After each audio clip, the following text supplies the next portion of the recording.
Israel, back away from the podium, man.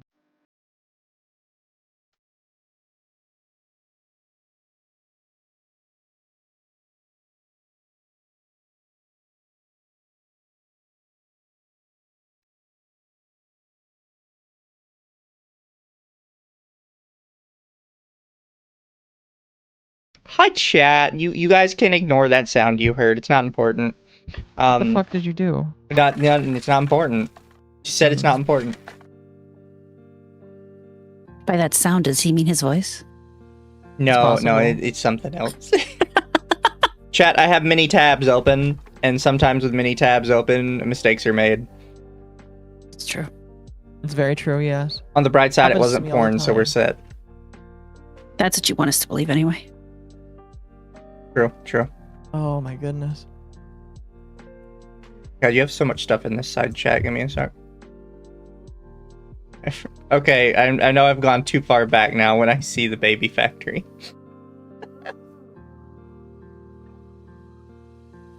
An interesting statement.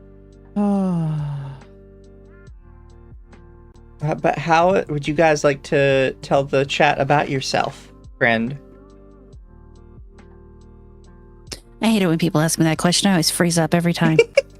I mean, I do You would too. think now I would be used to it, but no, I freeze up every goddamn time.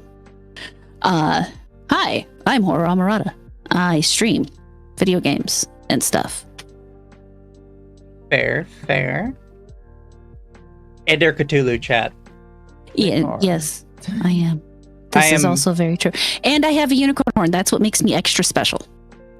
I am on the religious aspect chat. I am putting my eggs in mini baskets just in case.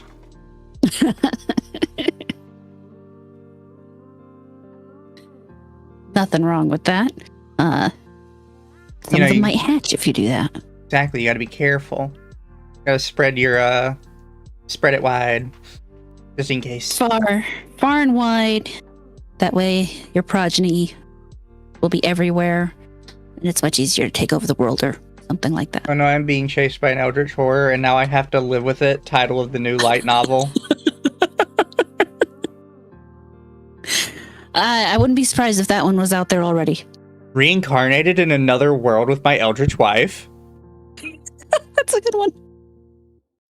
Thank you, Magma. Hoi hoi, for 13 plus 3 months. Why'd you say 13 plus 3? Anyways, thank you for the 16 months, members.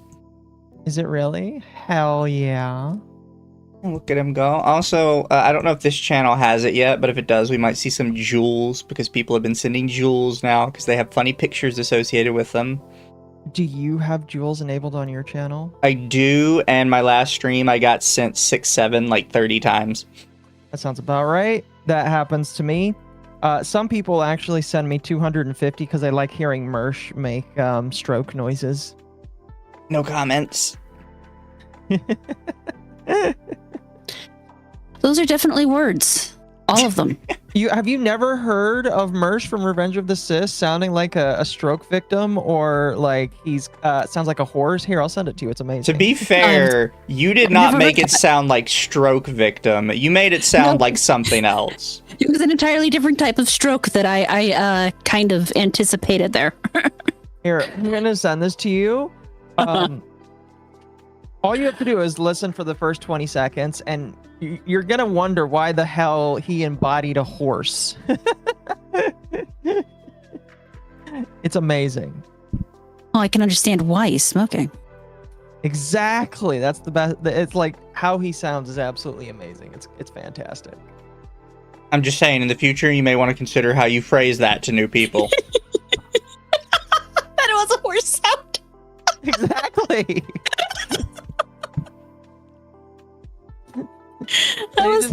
He's just tweaking out, you know. It's amazing. Must have been good stuff. I've never had any that made me whinny before. Yeah. I would say that you're not going hard enough then. Apparently not. Holy shit. Apparently not stroking hard enough. No. If you just stroked harder, you might whinny. Exactly. I'll let my husband know about that. Oh yeah. I bet you he knows about Mersh a little bit. Hey, when it comes to that kind of stuff, he's much more up on that kind of stuff than I am. No, that's fair. That's fair. Oh goodness. Uh. Yeah, I do recognize the mistake I made there, Mizu. Yes. It's okay though. But chat, this week we've got more people complaining about AI. Which, did we talk about the AI complaints last week with Neverness to Everness and Iron Mouse? I believe we might have. I know I definitely talked about it on my Wednesday show, but we can retread it just a little bit, especially due to the fact that, and I didn't put it in here. Let me see if I can find the article. I put it in my tech area, but a bunch of companies after that have decided to just put a whole bunch of AI in their stuff, which is kind of funny. Let me see if I can find it. Thank you for the dono. Raining Terror says, hi Nux, hi Squidward, hi Mizu. There you go. My arrival is imminent if you want to know the truth about it. Also, Nux, would you rather be Jur or Clog? What? I think Jur might be just a robot, but they meant like Jar. Clog, I don't know. Maybe Cog. Who is another? That might be who they're talking about. Yeah. Oh, Jeremy. Oh, true. I'm going to be completely honest with you. Who is he talking to? You. He calls you Nux. I can't be offended because I'm going to be honest with you. I just don't see it. But fair enough. It's an improvement from Dev, honestly. But okay. And then thank you, K Lost Soul says, you're about to risk it all, aren't you, Mizu? By the way, my birthday is in an hour. Happy early birthday. To be honest with you, if I had to choose between being a womanizer or a potential predator, I would just choose neither of them. So my answer is neither. Fair. Third way out. Yeah, makes sense. Exactly. Third way out. I'll just stay as Nuxtaku, I guess. Also, here, chat, I can put their YouTube channel in the down below. It is in the title, so if people click on the title, you should be able to get to her channel from there. I'll also just there, post it in chat. Channels too, so. I just send the YouTube. That works. Birthday, Mizu? Exactly. Say happy birthday to Mizu, too. Happy birthday, Why? Mizu. Oh, that's what I was told. It's not your birthday yet, but it's funny. Anyway, I threw the I threw a link in there that should illustrate how funny it is. All of this outrage over AI recently. It's absolutely fucking amazing. What clip? Oh, not a clip, like a link. Did I say clip? I meant You link. said clip. I was like, none of these are clips. But chat. Also, actually, I gotta push this because I've been using this window for a lot of stuff. I don't know if there's anything inappropriate on it. Nope, we're good. Yeah, so chat, this kind of became a discussion again today because fucking J-Wall decided to complain about Gen AI. Because he doesn't have enough attention right now. I mean, he might not. I don't know what he does. When all the big people are talking about it, it's the best time to get in on it yourself. I thank you for the head pats, Lord Kagai. I have a head pat button. I can use it. But it's just, again, more people complain about Gen AI. I'm assuming this still stems from the Neverness to Everness stuff. I'm going to assume so, yeah. Which is like a week old at this point, by the way. Yeah, everybody is still going after NTE, and like the consensus I have is just like, get the fuck over it, man. Like we had a clip. We definitely did talk about it last week because we brought up that Shylily clip where Shylily was like, "Oh, I'm fine with like AI if it's used for programming, just not for artists." And then we got into a whole thing where it's just like, "Okay, so you're you're fine fucking over programmers, and you think that programmers should be fucked over." But like when it comes to artists, no, we can't fuck over artists. That's why it's just like, okay, these people are purely performative. Well, artists are special snowflakes. You can't put them out of a job. So, new friend, have you heard the Neverness to Everness drama at all? I've heard, yeah, I've seen some about it for sure. So all that really happened is some of the billboards in the background were generated with AI.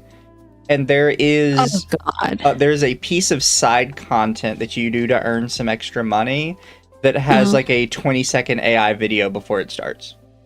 Oh my god. And people are super convinced that that's like ruined the whole thing. Yeah. Particularly because of Iron Mouse calling it out. I will say if she was lied to about it and they told her there was none in it, I can understand her being upset. But everybody's reaction to AI in general is just so ridiculous. Fine, chat. I'll make a thing, a goal. Is chat asking for a goal? They asked for a goal. Apparently, That's funny. Fair enough. they need goals in their lives. They're still using animation for it. I mean, I don't care.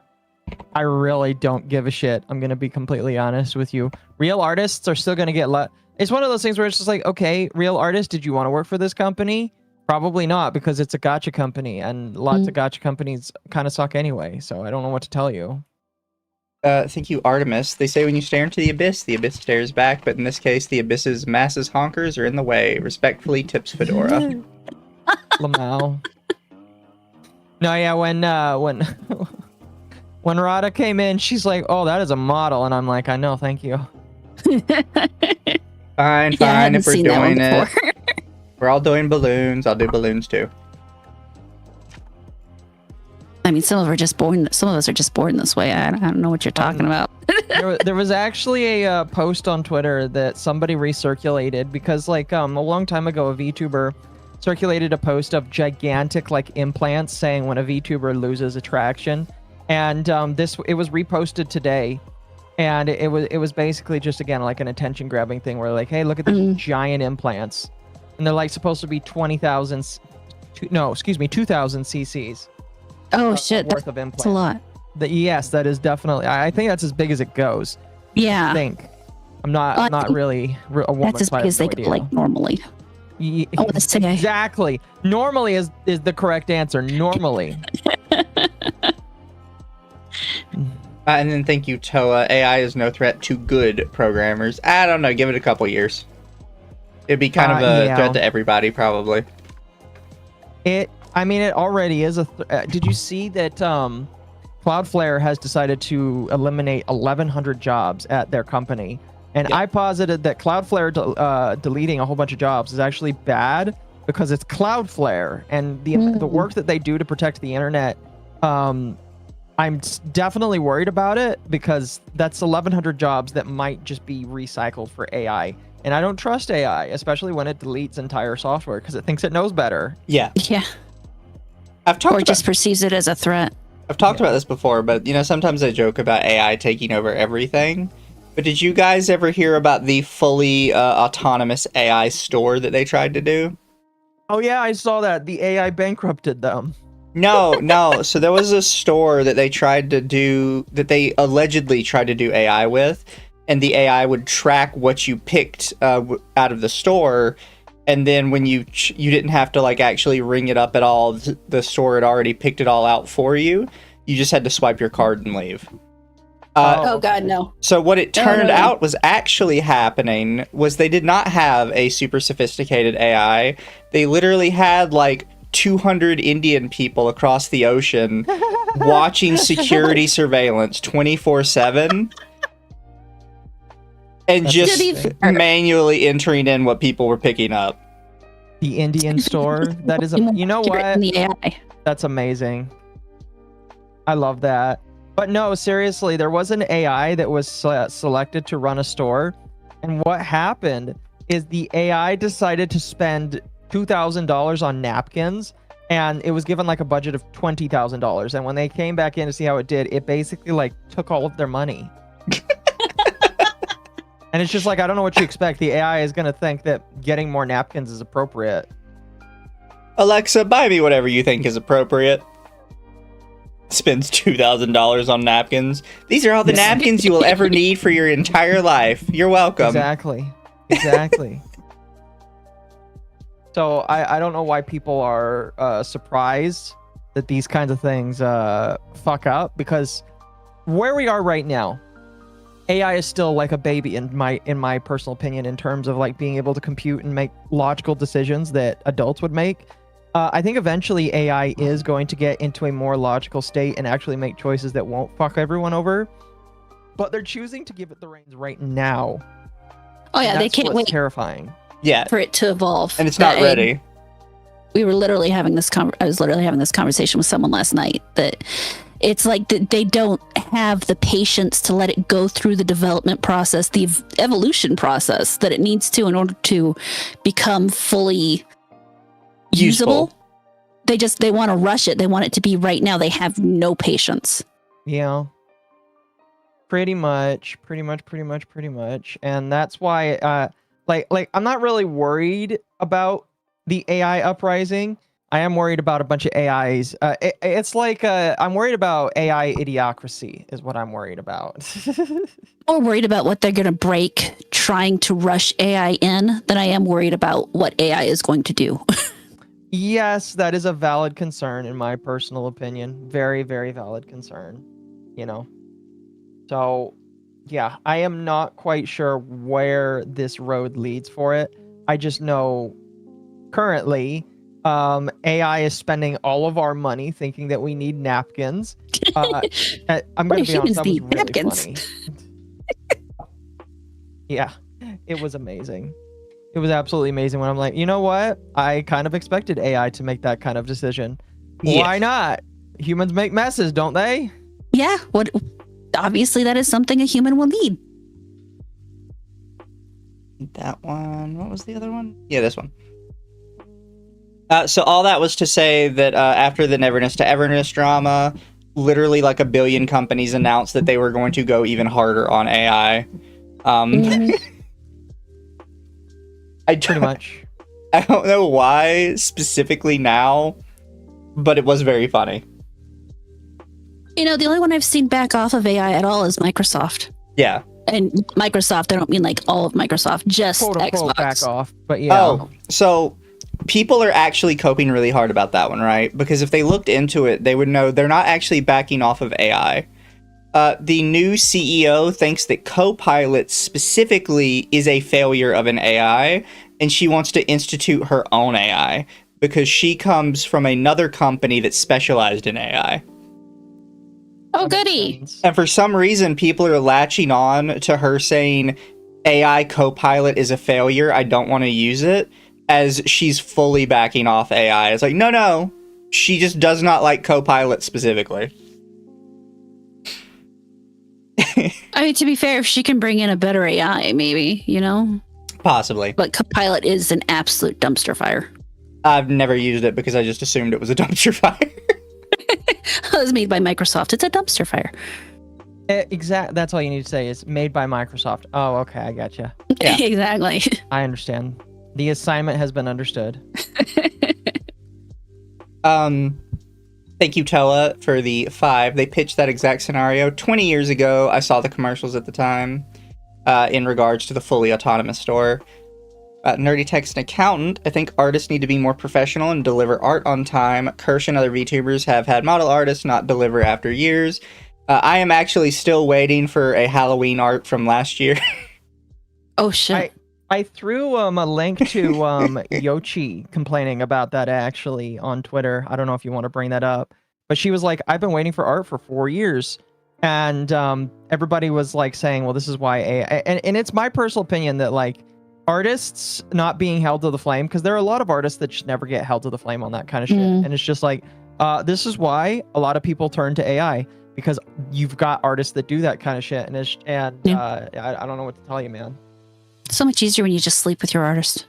Yeah, so this is the one Occo's talking about. I was so patient with Neon. I considered him a homie. I gave him the benefit of the doubt, but he gave up. He broke his promise. He doesn't have a job. He's living from his family and friends' money, and his manager doesn't know anything either except that exact info.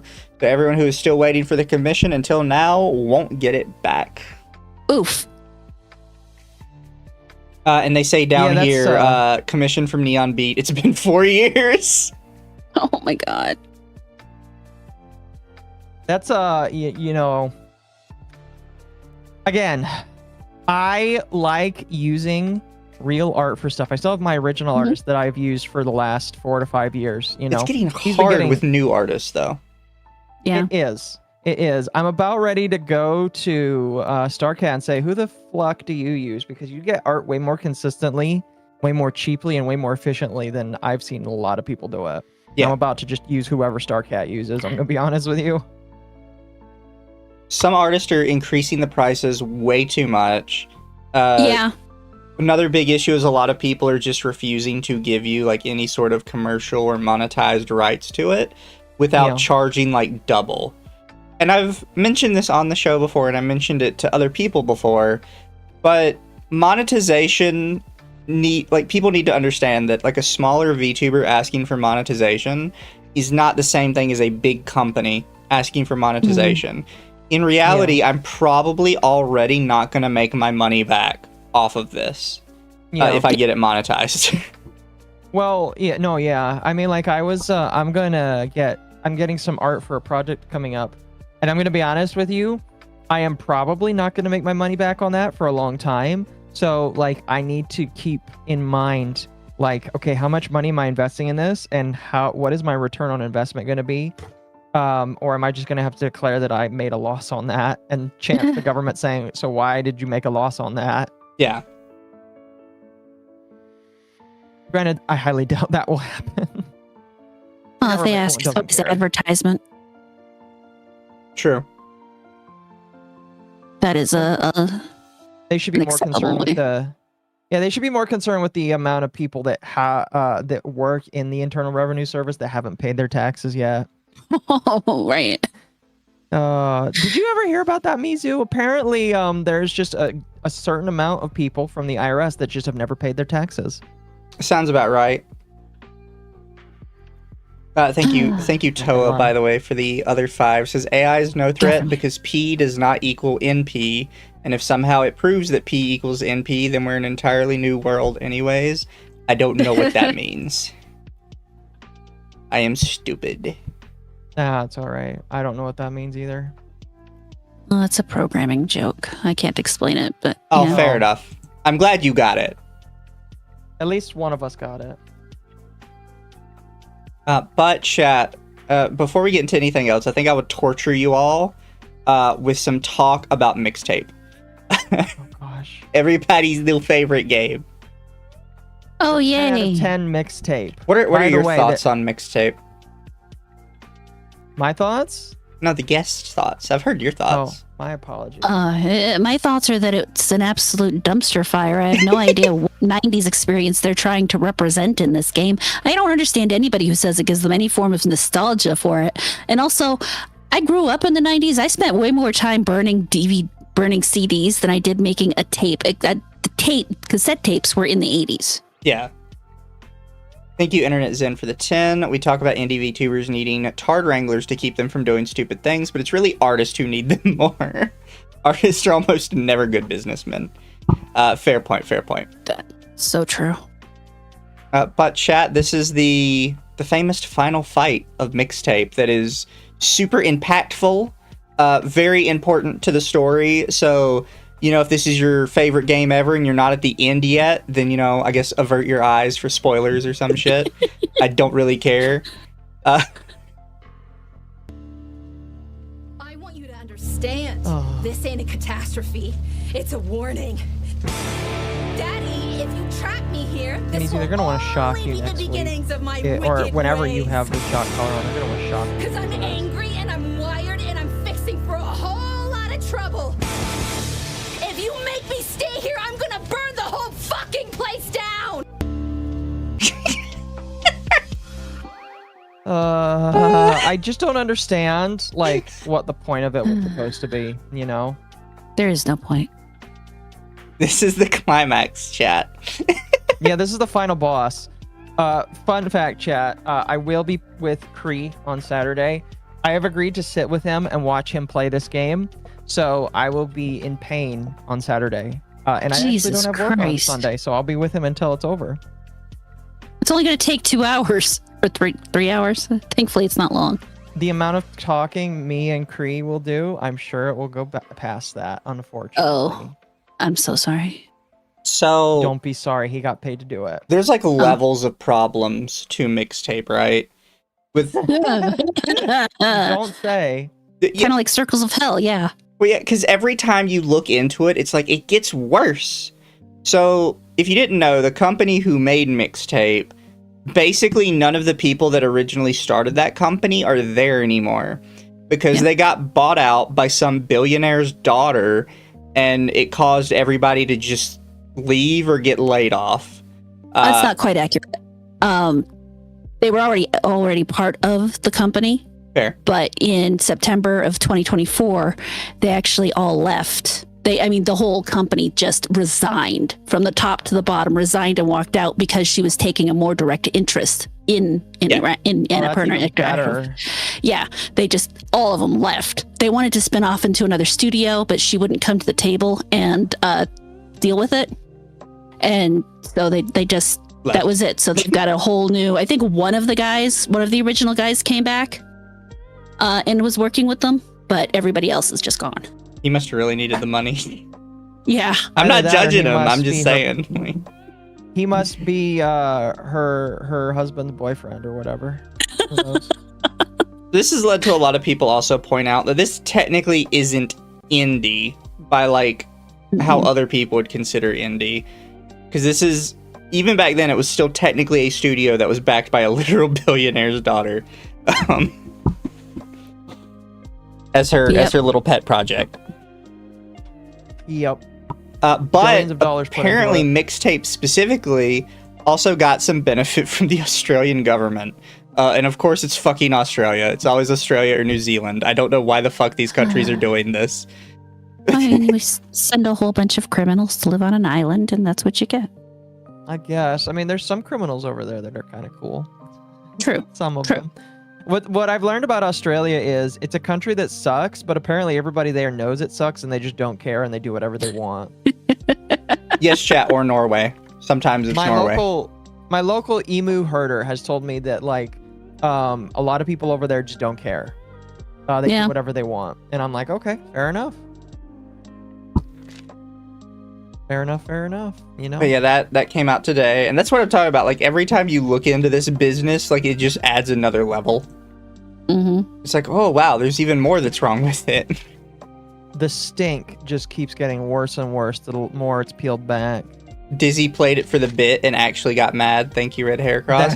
A couple people played it for the bit and actually upset themselves playing it. Yeah, Dizzy got to the end and she paused it in anger. Yeah. No, I genuinely thought about it, and then it's like, I just don't hate myself that much at this point in time. Look, I played through all of Dustborn. I think I could do it. Listen, unironically, I feel like Dustborn wouldn't be that bad. It's really bad. Listen, with the amount of time that I spent playing Dustborn, I feel like it wouldn't be as bad as this game. Really? I don't know. Dustborn, I hated every single moment of it. I just don't feel like it was going to be that bad. This isn't going to be that bad. Or excuse me, this will be worse.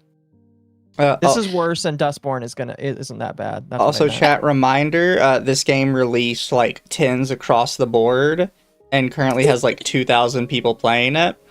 Subnautica, which just released today, had almost 500,000 at the time this tweet was made.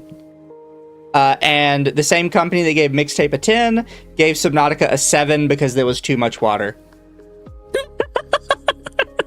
In a game called Subnautica.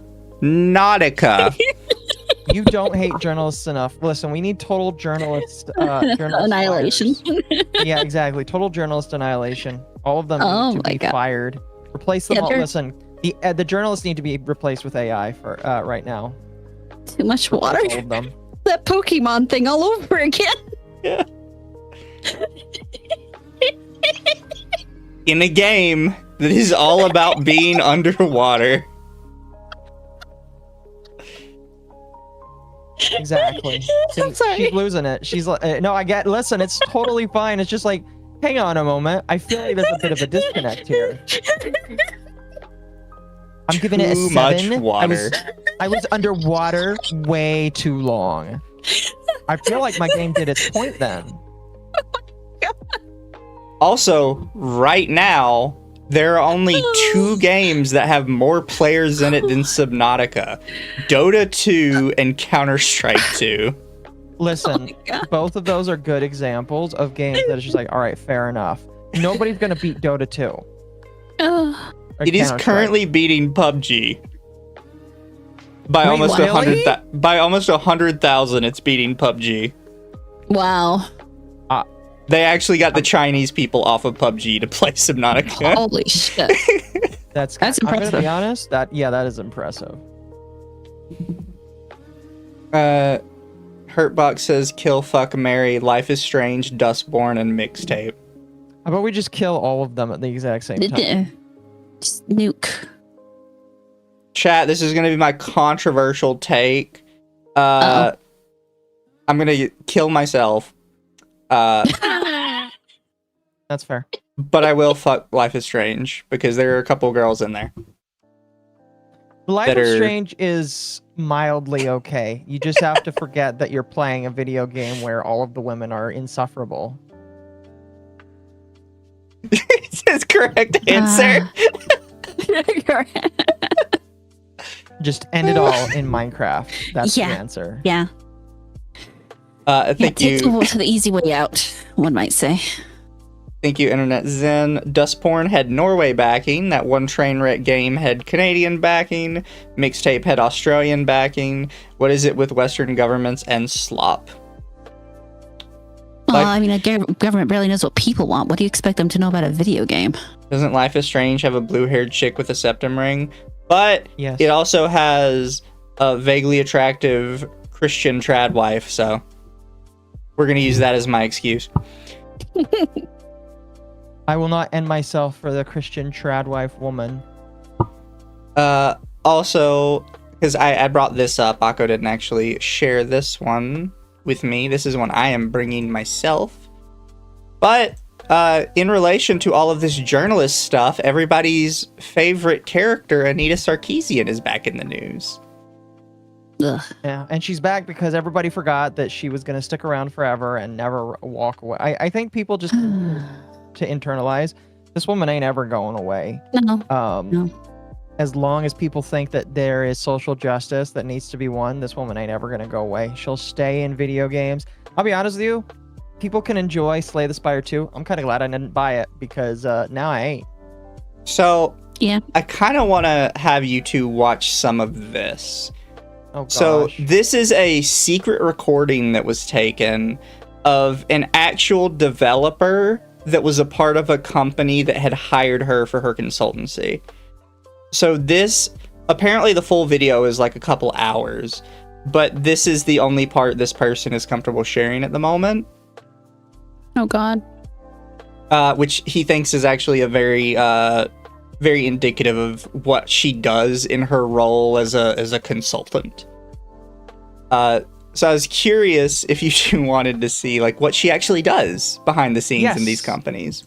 Are we going to watch the whole 4 minutes? That's fine with me. We can, possibly.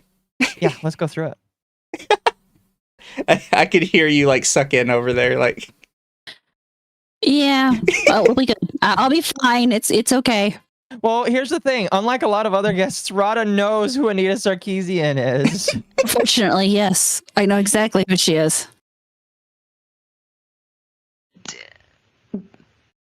There is always resistance to challenging the status quo. There's always resistance and backlash. So I think that maybe I can illustrate this with an example. So I don't debate people. For My God. years, these... We know. You just It tell them doesn't they're take but 10 garbage seconds humans. and I'm already there, you know? I don't debate people. Really? You don't say. No, you just think you're right and piss on the board and walk away. Okay, sorry. She's going to explain continue. why she doesn't debate people. We're going to have a fun explanation that I don't think we've Yes, ever I'm really sure- gotten before. I'm sure it'll be totally logical and reasonable too. Yeah. Hmm. And she'll Okay. destroy Ben Shapiro with facts and logic. fucking assholes on Exactly, the internet exactly. who like debate me, like I'll pay you 10 grand if you debate me, blah blah blah blah blah, and I'm just like, no. I do And not the believe she's reason I been don't offered that much money. is because I don't believe it is either. a lot harder when you're perpetuating the status quo, you can use 2-3 words to get your point across. When you're challenging the status quo, you have to unpack the status quo and then provide a vision for the future and the alternative vision, right? She has just explained why the leftist meme exists in her mind. Holy shit. So you basically have to explain the person's understanding of the world to them, and then you have to explain how your delusion is correct. Yeah. All these debate me bro guys offered me like $10,000. No, they didn't. They don't have $10,000. Shut up.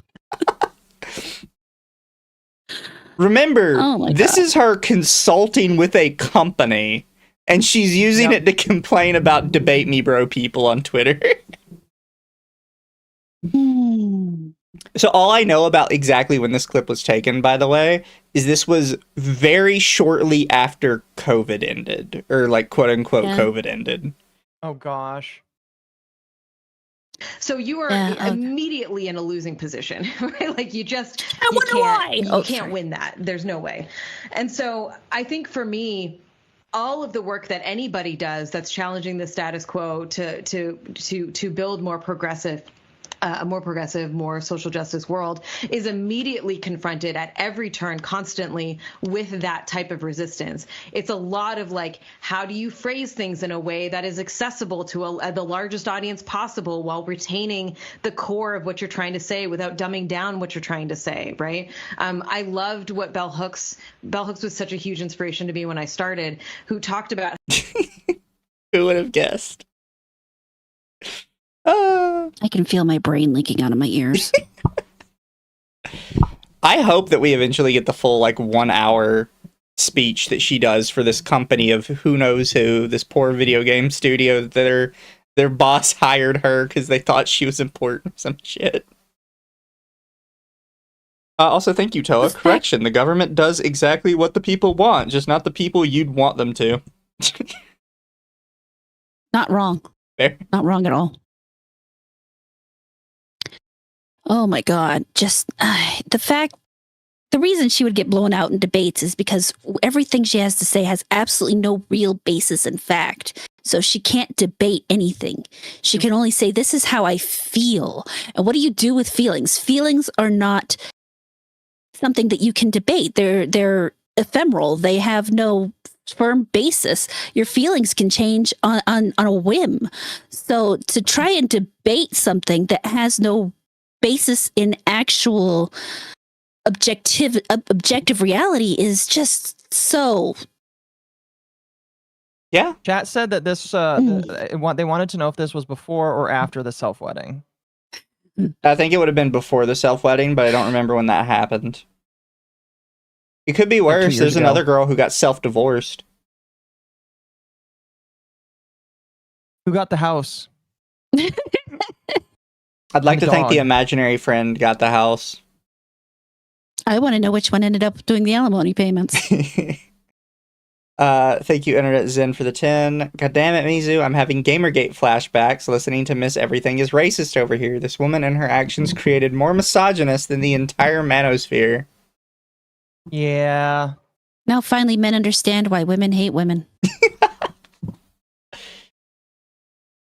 And then thank you, Grulgar. Anita, point the camera down 30 degrees for the grift, baby. That would have almost made it worth it to watch. How she used pop culture in her classroom as a way to engage with students on issues of difference and transformative justice, and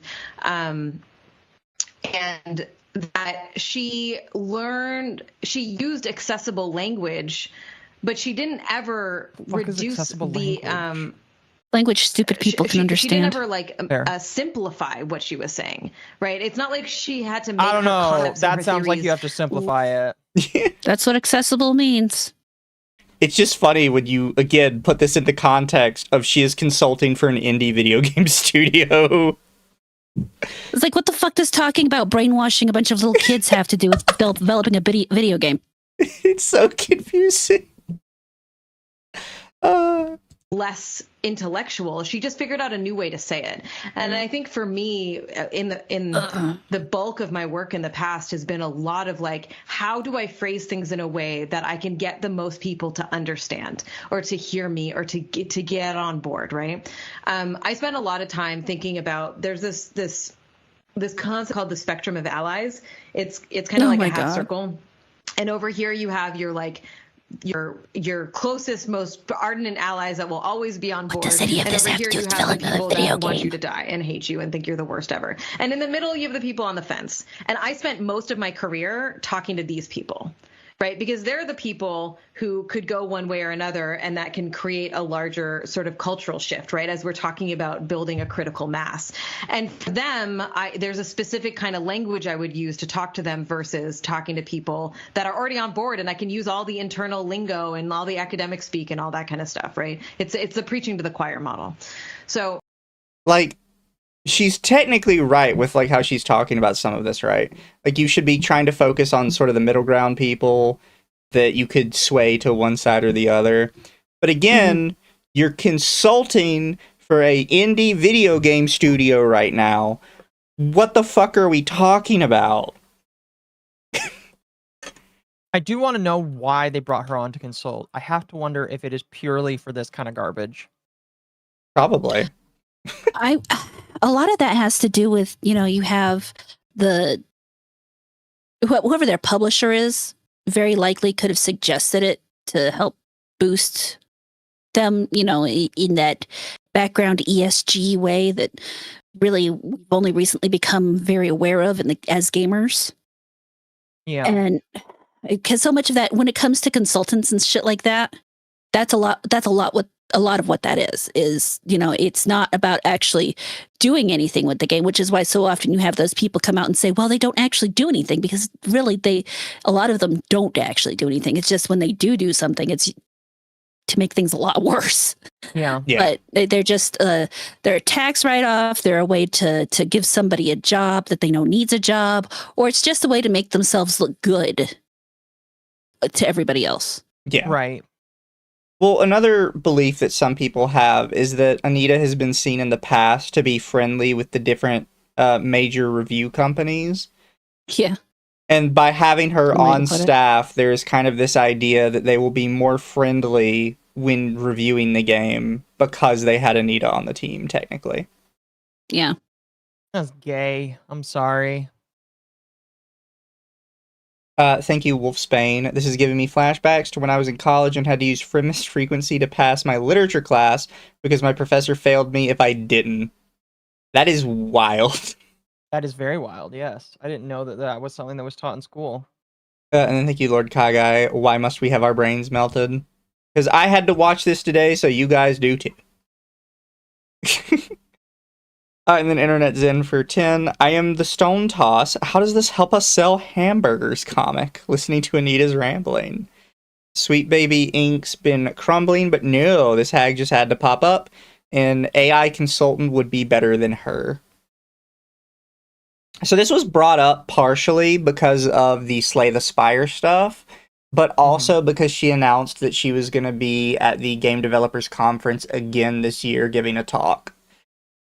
Which is important to point out. A lot of people are saying, oh, why do you care about Anita? It's 2026. She's still going to these developer conferences and influencing the industry. They still want her there. That's the problem. That's why we care. Because people are like, oh, haven't you harassed her enough? Nobody's harassing her. They just don't want her here. I care because as a woman gamer, I am forever going to hold a grudge against her for ruining the entirety of gaming and turning basically every male gamer I have known for a long time against women in general, made them extremely distrustful because of people like her. Yeah, that's fair. So until she does something that I'm not allowed to say out loud, I don't... She needs to go away. Let's put it that way. Okay. Yeah. Like, I probably don't have to tell you this, but I have to tell other people this, because some people don't realize, like, how much influence this woman had. She literally went to the United Nations to give a speech on how sexism in video games was damaging women across the world. Yep. And spoiler alert, it didn't. This is not No. just like some small town speech lady that happens to occasionally get gigs at companies. She is like deeply ingrained in the industry as a whole. And tried to parlay it into political power, which thankfully didn't quite work out. But you know, Also, thank you, Wolfsbane. Note this was back in 2014. Final Fantasy just came out, or sorry, Feminist Frequency just came out. I don't. I wish it was Final Fantasy. I understand.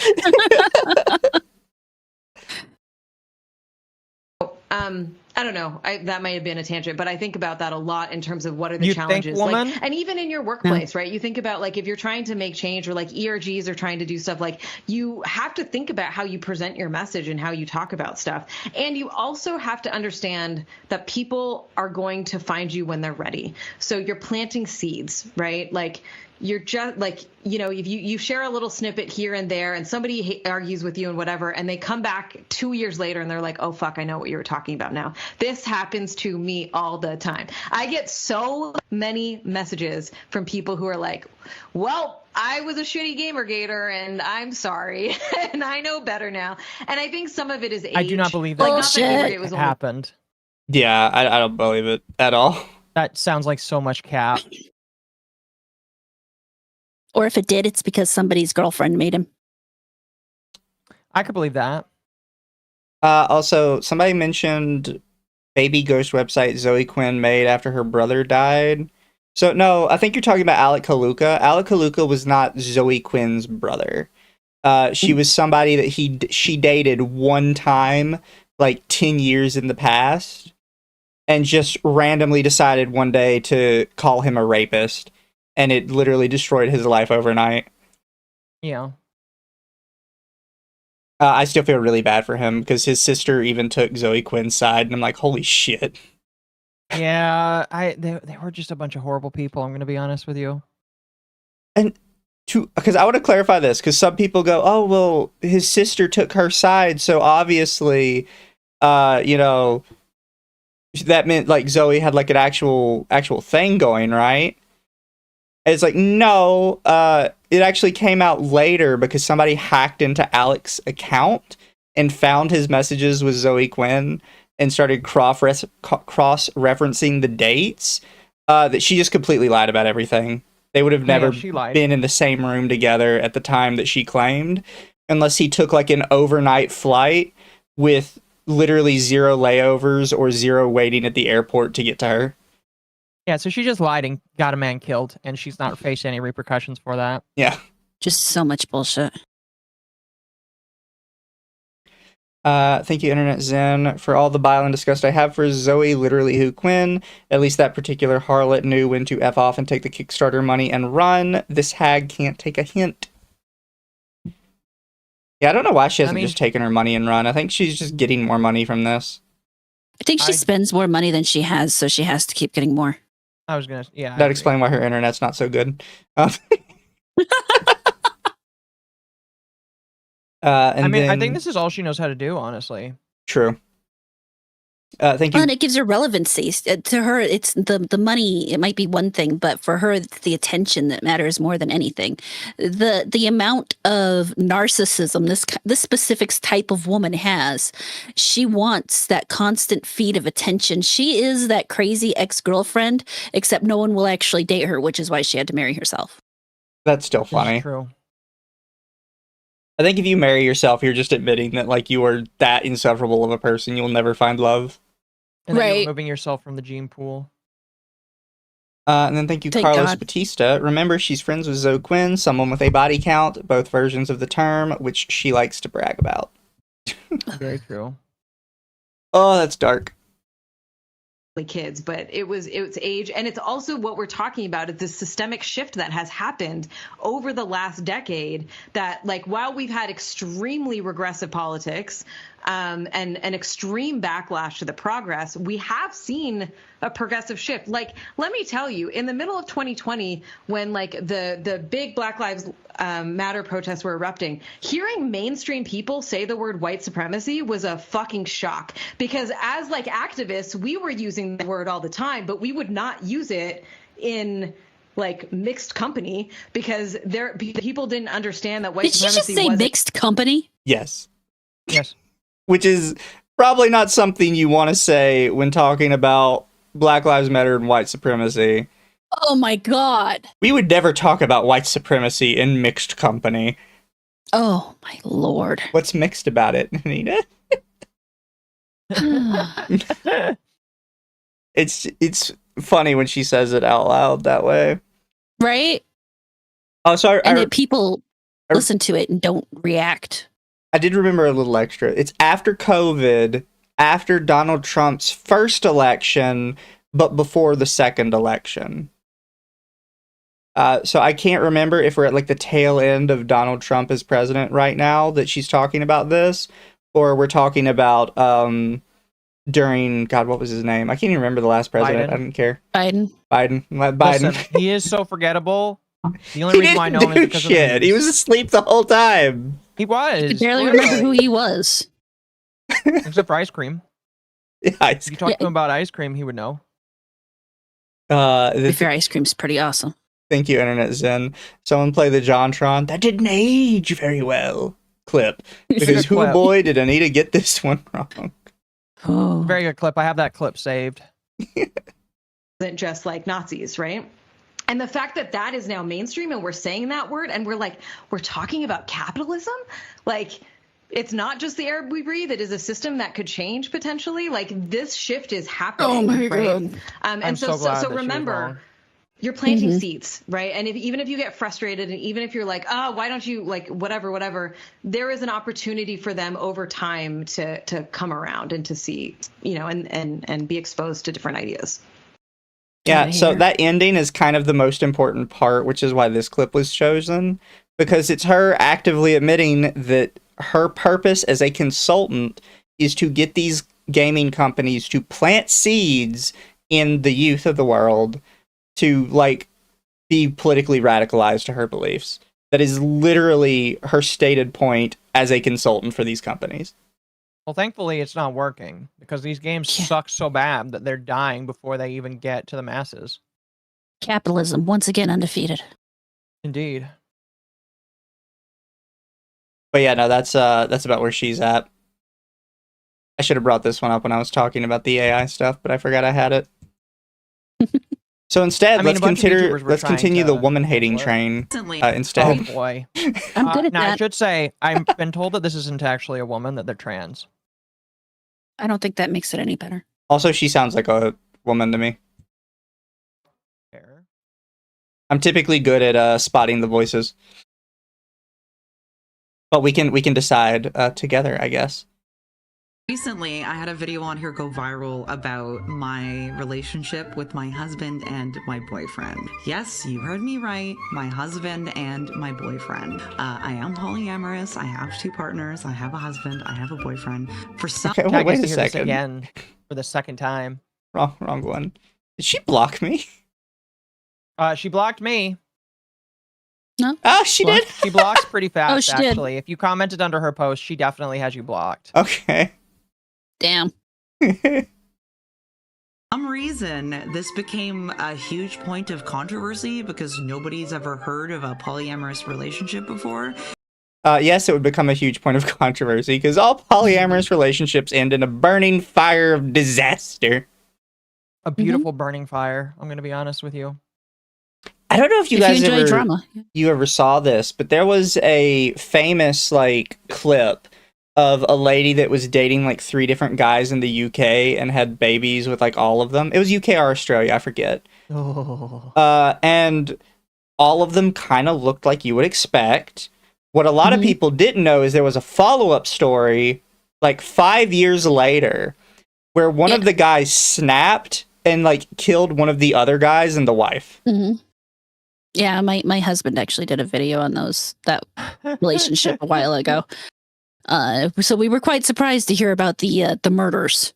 Yeah, I'm not surprised. Well, I guess surprised isn't quite the right word, but you know what I mean. No, I know what you mean. It's just oh, well, I'm not surprised, but I am mortified. Yeah, it's oh shit. So that's a thing that happened. Yeah. I've never in my life seen a good polygamous or polyamorous relationship.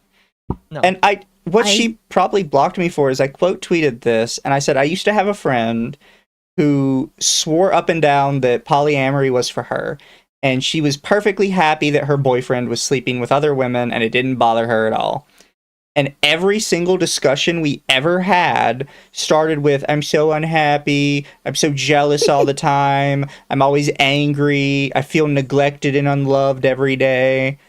And I'd be like, well, do you think that maybe polyamory is not for you and you need a monogamous relationship? He's like, no, I love it. I love him too much.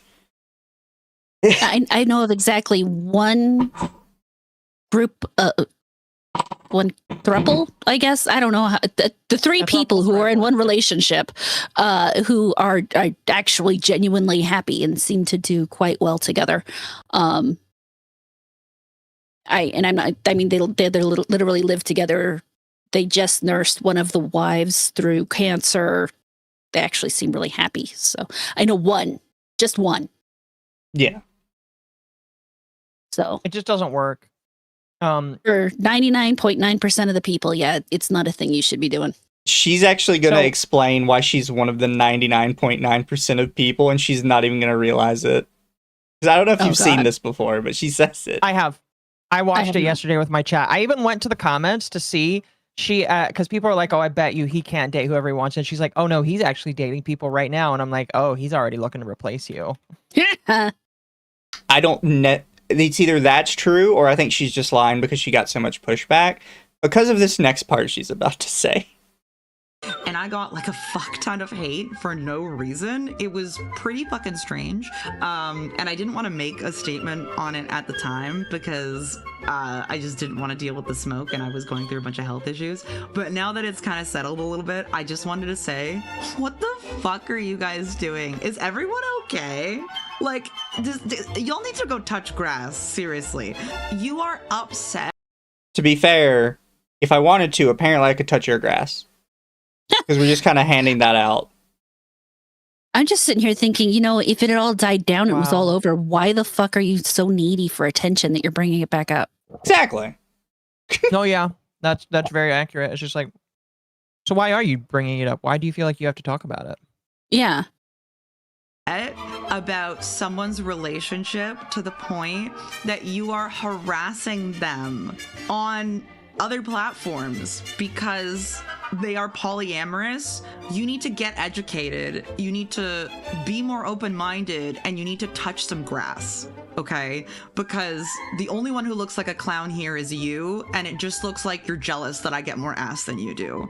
So, I don't know. It makes you look like the clown, not me. Can I just say? So not mad. Number one, I am the clown, so that's a kind of offensive. Number two, I don't need to worry about getting more ass because if I do, or if when I do get a partner, I will have only their ass, and that's all I need. I don't need to beg for ass. If I'm married to somebody, I get their ass. You know what I mean? I get all the ass I want anytime I want. I could go downstairs and have some right now. That's what my husband is for. And I'm sure he would be all right with it. Oh, yeah, he's very all right with it. I can tell you that for a fact. Fair. Maybe somebody had sent it here and I missed that. Oh, I don't know. Oh, sorry. Forgot to pop back up, chat. Anyways, for clarification, everyone is very happy in the relationship. I'm very happy. My husband's very happy. My boyfriend's very happy. Nobody is locked into this. Everyone is able to explore their sexuality and date who they wish as long as they pass it by everyone else and everyone's chill. Then why even get married? So that's the other thing. It's just like, oh, everybody's allowed to do whatever we want, but we have to make sure we approve of it first. The boyfriend just approved point blank, whatever she does. But I bet you she had to special approve whoever the fuck he had to date. Yeah. I mean, the thing I get is why even get married if you're going to bring a third person in? Yeah. At that point, you might as well just stay dating. Don't worry about the legal bullshit that you're going to have to deal with when it eventually breaks down. And do that. Go do whatever you want with that. Go be happy and save yourself the headache. I've been divorced. It's not worth the effort. Well, I take that back. It is worth the effort, but it's not worth it if you know you're going to end up doing it because you just want to sleep around anyway. Does that make sense? Yeah. No, I know what you mean. Okay. My mother has been divorced, so I know what you mean. Yeah, I mean, it can definitely be worth it. But Rice Roni in the chat says her model is cross-eyed, and I'm like, It is. oh my gosh, I didn't realize that till now. There's a couple things I have to point out, right? So, like, she looks like a fox almost, right? But if you look at the side, she calls herself a squid girl. Yeah, I said yesterday that we need to be racist because she's a squid, and she I'm racist probably towards shouldn't squids. have, like, the things in her ears, because it looks like ear fluff, and it makes her look more like a fox than a squid. well, and I guess those little things are supposed to be tentacles. They look far more like little pieces of hair. And then why does she have sticks in her head? Yes. Also, chat can't see it, but off on the side, she calls herself a Gap Moe squid girl. Honey, I don't think you know what Gap Moe means at all. I don't. The fuck does that mean? So, you know, like a Moe anime girl, the cute little, you know, uwu, whatever. So, Gap Moe is when the separation from the cuteness actually somehow makes it cuter. And a really good example is kind of like the sort of like serial killer type girl archetype. Okay. To where like I see. the divorce from the cuteness itself somehow makes the character seem cuter. Yeah, no, I get it. Because I always like those things that look really cute, but then it's holding like a giant bloody knife. Yeah. And there's no like gap here. It's just super bright pastel colors, very like average looking big titty woman.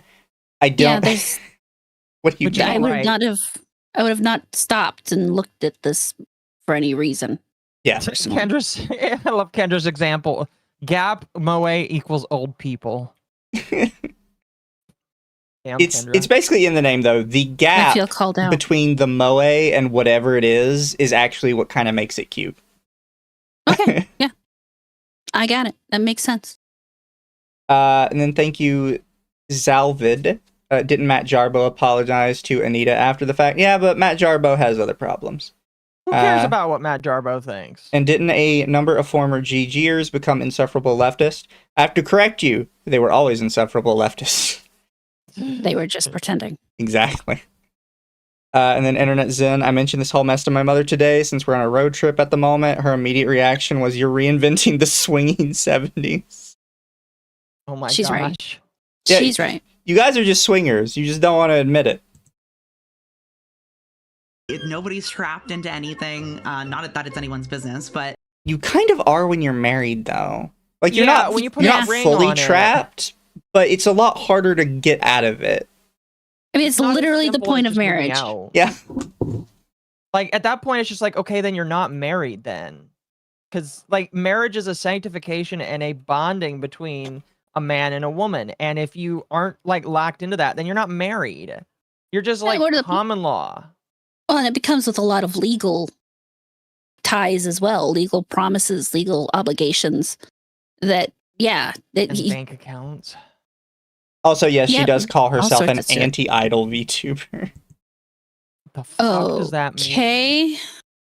There's a lot It of means new. that she's cute and edgy. Well, there's a lot of new Ian VTubers that are coming up that are specifically decrying the Japanese idol culture that backs most of their VTubers. Oh, so they've probably done a face reveal, which we should also talk about later down the line.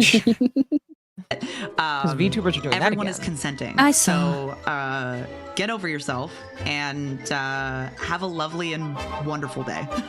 That's all I have to say to you. So I did have to go back and look it up because I thought it was in this video. It's not. There's a video that precedes this one, which is why this one got made. Oh God. I started dating a Really? chatter, and we're madly in love now. Here's the Oh, story about how I no! met my boyfriend Fable. What did she just say? Chatter? Yes, it is one of her fans. Oh my God, that just got like 1,000 times worse. Chat, don't fuck your fans. No. Don't fuck I'm a your huge fans. fan of Final Fantasy XIV, as a lot of you guys know. And Oh. Of course. Of course. I have to point this out as somebody who likes Final Fantasy XIV. I have heard no less than 20 stories of people getting divorces over Final Fantasy 14 boyfriends and girlfriends? I've heard a couple myself, and I enjoyed. I mean, I didn't play the most recent updates expansion, but I played it for a long time. And yeah, no, people are constantly. Oh my so god! Much cheating in Final Fantasy 14. Oh my god! Thankfully, Lumi found her husband instead of seeking somebody else out. So I think Lumi's the one that escaped. I hope so. And we were going through our dailies on stream with chat. In comes the fabled storyteller, a mysterious chatter who I had seen in a mutual stream previously a couple of times. He asked if I was we her needed husband, a I'd be tank. so I pissed. said yes, and he joined what ended up being one of the most fun streams I had ever had. We vibed on such a fundamental and visceral level. I'd like to point out that you are married, and over one stream where you had fun playing Final Fantasy 14 with a guy for probably like 2 to 3 hours, you immediately said, damn, I need to cheat on my husband. There is absolutely no way this isn't going to end in a fiery mess. Yeah, the husband is going to leave at some point, and she's just lying to you if she thinks that's not going to happen. Yeah. Did the husband know about this? We're about to find out what the husband knew about this, because she says it in the video. Oh. And after a nice adult conversation with my husband, into poly life I was thrown. And Oh, this is life. What? She wasn't before? No. She just She met was this just guy? cheating. Holy She was literally just shit. cheating on him. Oh my, Oh my gosh, God. I hate this person. I hate this person. So Yeah, no. they were not already poly. It was her idea. It started Of after course. the marriage, and it started after she met someone. Oh, shit. Poly is That is already disgusting. ridiculously low success rate, chat, but everything she said is red flags for immediate failure. Yeah, yeah. This is one of those things that you know, in like 2 months we're going to be reading the Reddit story about how her unstable husband left her because she wanted to stay in a poly relationship, and oh my god. I can't find it, so I'm gonna say this as with like 30 quotations and allegedlys around it. But people have said in a removed stream, she mentioned in more depth about how her husband felt about it, and that he was openly against the poly thing, but she basically told him, 30 allegedlys, that he would be denying her emotional well-being if he did not allow it to happen.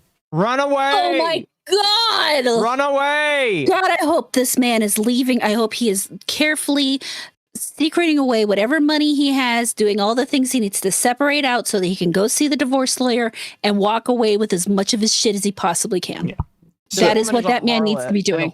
So when she makes this video talking about, oh, it's so weird that people are mad at me, there's a lot more context than I just happen to be poly, which granted, people are already going to be mad at you for that because it's just kind of like the cheater's relationship status. Oh my god. But with all the other video. context, it just gets so much worse. Send me the first clip or the second clip because I want to make a video on that. That shit's that is grody AF, man. Yeah, I'll pass it Oh to my you. god, that is so wrong. That's why I ended up saving these today, because I saw it and I was like, damn. I see honest, why I people were scrolled mad by at them. you. This is the first I'm seeing of them. I scrolled by them. I didn't watch them, but to know that this is what's going on with that is so. How do I don't even have the words to describe exactly how disgusting and just Vile. oh god, yes, that this kind of behavior is, and to be that emotionally manipulative and abusive. Can you imagine what she's like about other things? This is not even the tip of the iceberg. This is one of the major things, down to the smallest things. She's got to be torturing that poor man. Yeah. No. And how are you the other man in this situation? How do you get into this and to say this is totally okay for me to do this with this married woman? And she's saying this stuff online, so it's not like he doesn't know about it. The both of them are just such utter skis balls. The only person I could possibly even remotely feel bad for in this situation is her husband. Yeah. Public shaming has to return. Public shaming has returned, chat. There's a reason why she locked the replies, so people can stop replying. I am somewhat on board with the idea of bringing back at-fault divorce. I think at-fault divorce should be a thing. I agree. At-fault divorce is still a thing in many places. Vary state to state. Yeah. Did the viewer move in with them? She says she continues that video saying, now I have a literal skeleton living in my closet. It kind of sounds like maybe he's moved in, but she doesn't specify. Gosh, this woman is disgusting. I told chat yesterday, as soon as this woman breaks up with her husband, I'm going to let them know about it. Because it's going to happen. 100% Message me and let me know, too. I'll let you, yeah. Put me on that list. I need to be on that notification list. I have on the divorce Sunday mailing list. I have Sunday off because my schedule has changed. So I'm gonna make a video on this, and as soon as this woman like breaks up with her husband, I'm gonna tell the entire world, hey, that woman that we all knew was gonna break up, guess what? They broke up. Broke up.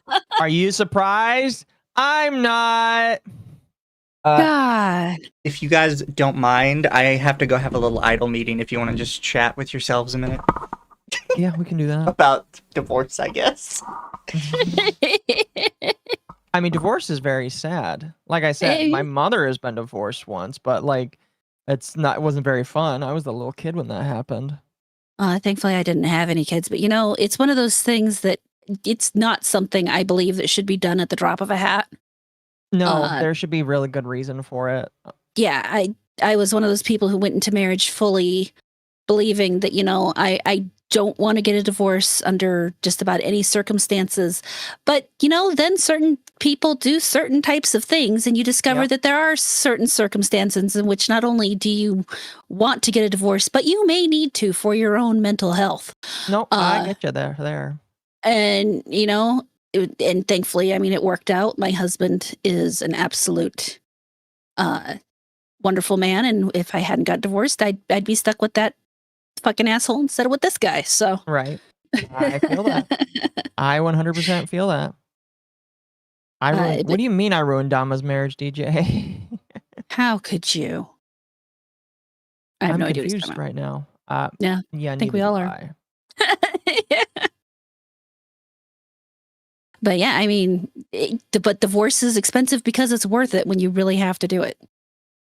I don't understand women who think that it's a good practice for getting ahead in life. That makes absolutely no sense.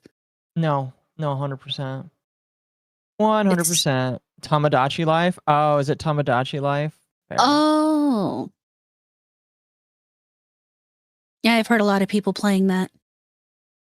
Unfortunately, isn't that for Switch too? Why are we talking about Tamagotchi life?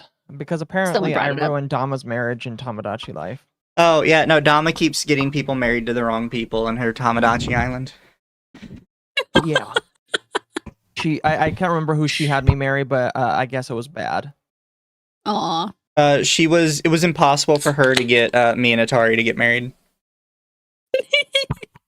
In today's Tamagotchi life stream, my me is the reason why Dama and Lion got a divorce. Who's Lion? Okay. I'm pretty sure that's one of her. Oh.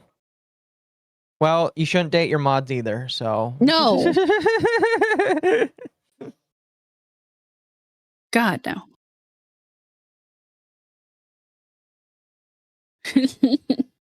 Yeah.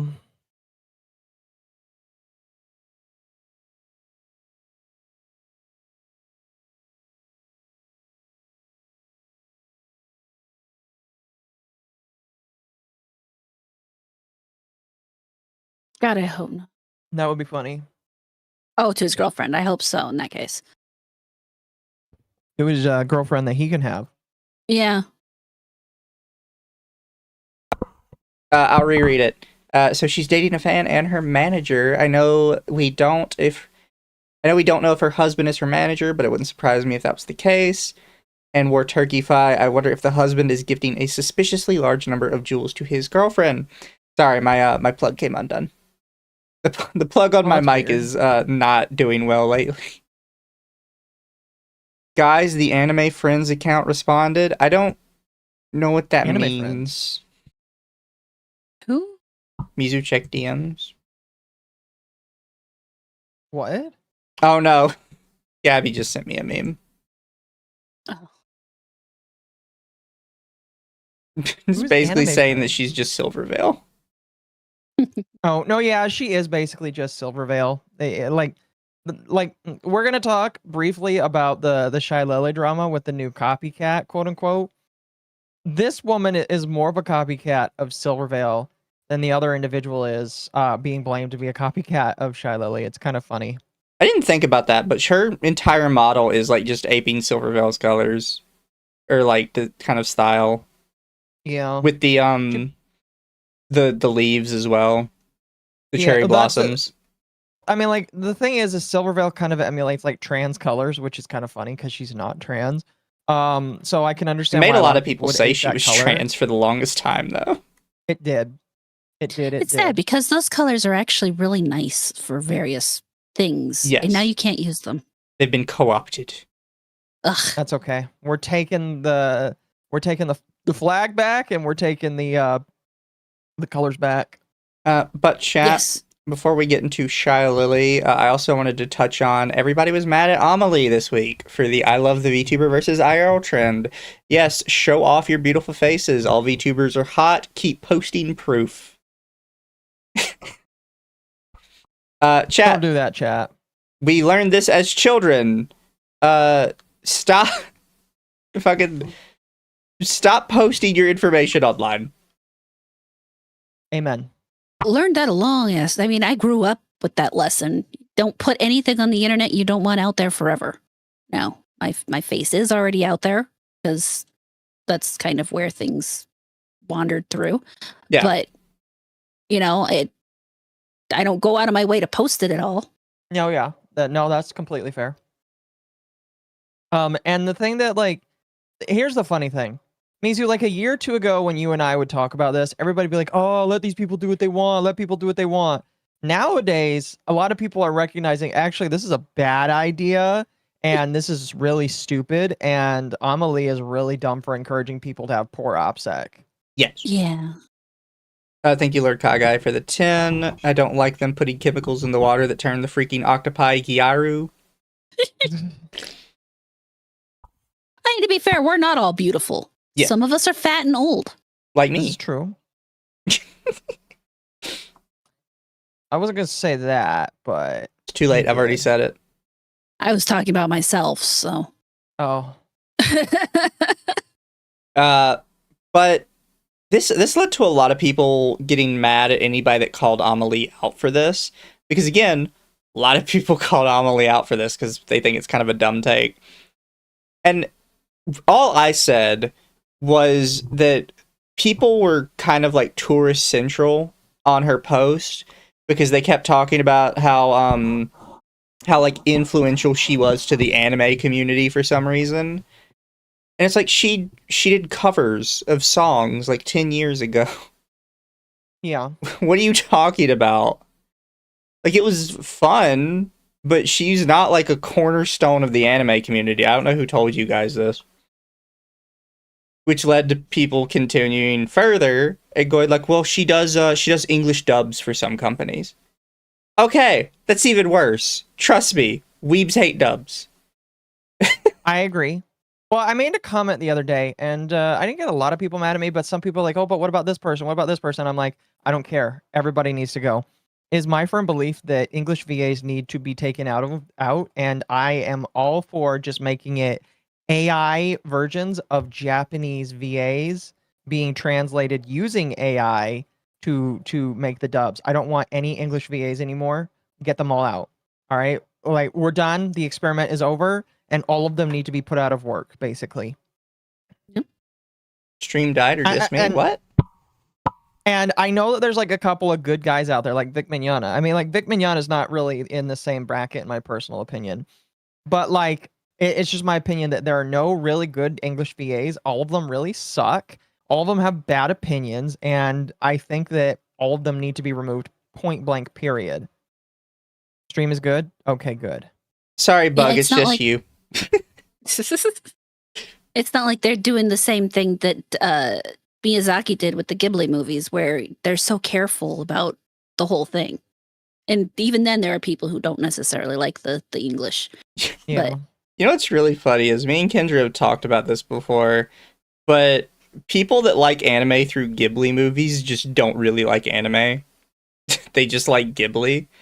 And we've kind of come to that conclusion of you specifically like a Ghibli. You don't particularly seem to like wider anime. And it's because Ghibli doesn't like anime.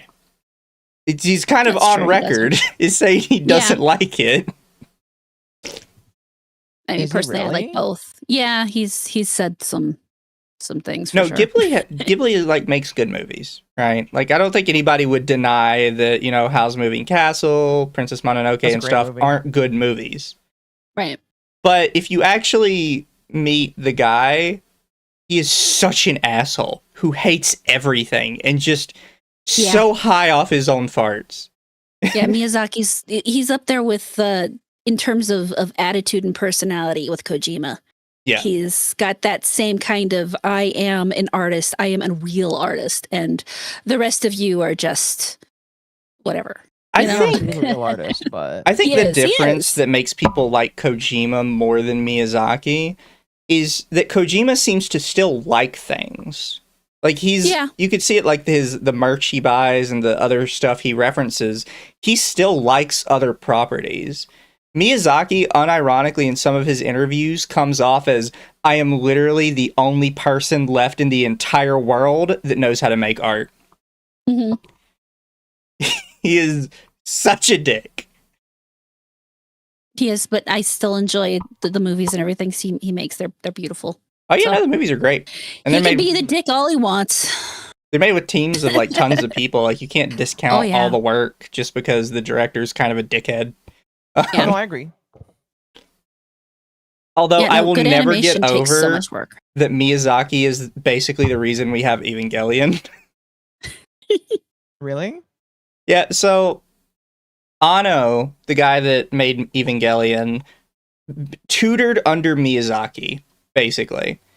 Mhm. And the dad in Evangelion, because a lot of people realize that the director doesn't really have a bad relationship with his dad. So it was kind of weird that he said that Shinji was based on him and his problems when Shinji had such daddy issues, but he didn't have daddy issues. Until people realized that he tutored under Miyazaki. And he never got approval from Miyazaki on any of his work. Miyazaki I see basically what said you're going everything he did was garbage and would never like live up to real art, like his Ghibli shit. It's so And funny now- when you And now we have Evangelion coming to Final Fantasy 14 as an alliance raid in the next expansion. What? yeah, Yep. Evangelion's going to be Okay. an FF14. We don't know what it's going to look like yet, I don't think. I have a feeling that I know the way it's going to go. And you know what? I'm all for it. I think it works out well. Alphino, get in the pod. We're just literally going to have Alphino and Alize be like, Alphino, get in the fucking pod. I mean, like the You know it's going to be those two. Nier Automata one worked out well. Oh, Yeah, that one was fantastic. really good. That one was really, really good.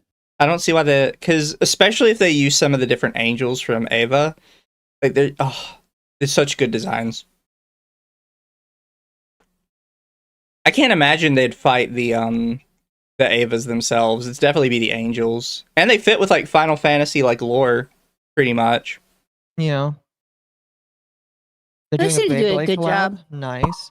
They did a collab with Honkai Impact 3rd, and they only did it once. And if you didn't play the game when it happened, you weren't able to get the weapon or the outfits, and it was really good. And a lot of people were mad that it was only a one-time thing, but Evangelion is hard to get a collab with, so Fair. I'm sorry, chat. We're way off track. I That's okay. Anyways, VTuber IRL. Occo also sent me this one from Lucy Pyre, which I have not read. Lucy having a rare base take, although I'm being told that she has a lot of good takes more often than not. So I feel like I misjudged her. Fair. She says VTuber versus IRL is trending again. Just a small reminder that attaching your real life face to your online persona can have severe consequences. Please only do it if you've seriously considered them. People online can and do use your face for less than comfortable purposes. I think Occo mentioned this specifically, but I saw other people mention it.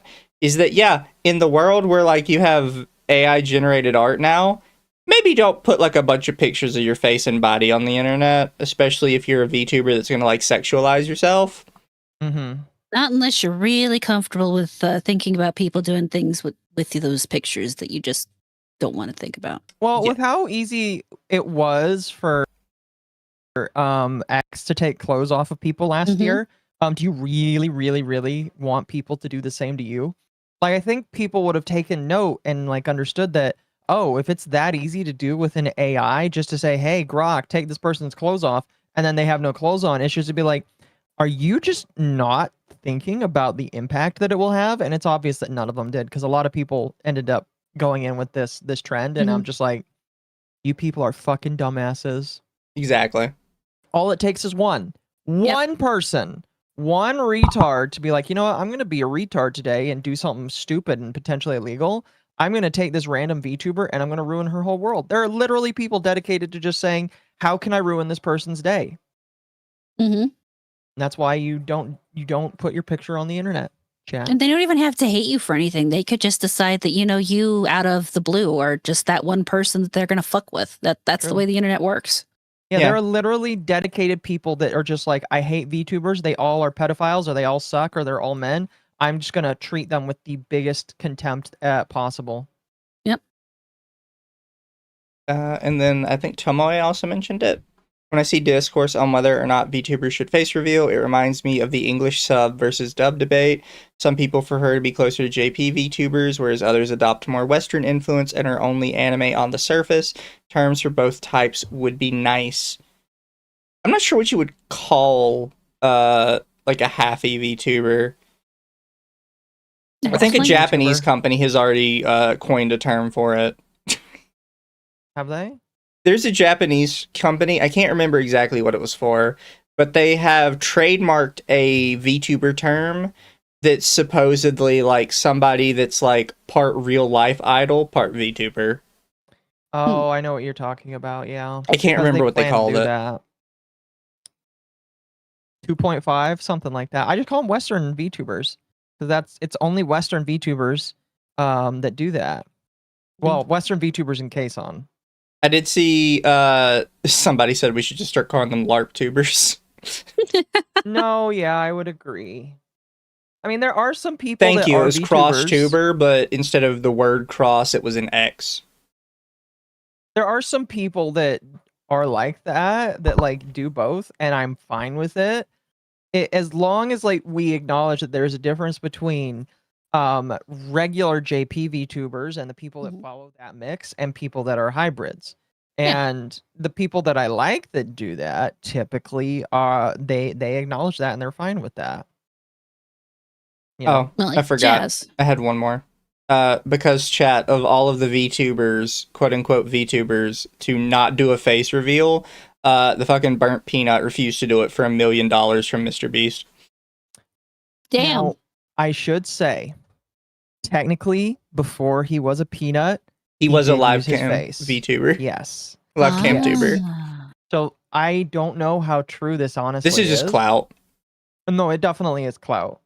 Also, I hate to tell you, chat, if Mr. Beast offers me $1 million to post my face on my Twitter, I'm fucking doing it. It's $1 million, bro. I'm sorry. Well, I mean, my face is already out there. I'll take it.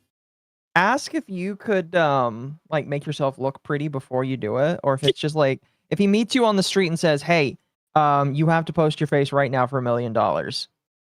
Yeah, can I get a $5,000 up front so I can just go pop into the hairstylist really quick? Yeah, exactly. have me look pretty. Look, $1 million is a lot of money. Yeah. No, for $1 million, yeah, you can. I'll give you a big hearty ass smile, especially now that my teeth are fixed. Yeah. Yeah, no, I'd sell my soul for $1 million. I'm sorry. Puddle is compromised. Puddle is compromised, chat, yes. Thank you, Sheila, for the raid. I didn't need at least $500,000 for my soul. But I mean, that's about how much a human is worth, I believe. Yeah, ish. Actually, no, it's 100,000 for a human. Make it 10 million because of inflation. True. Yeah, no, $1 million is good investment money. Like, as long as I just keep working for a little bit longer and just let that 1 million like accrue, that I only need to work for like a couple more years, and then I'm probably like at retirement point.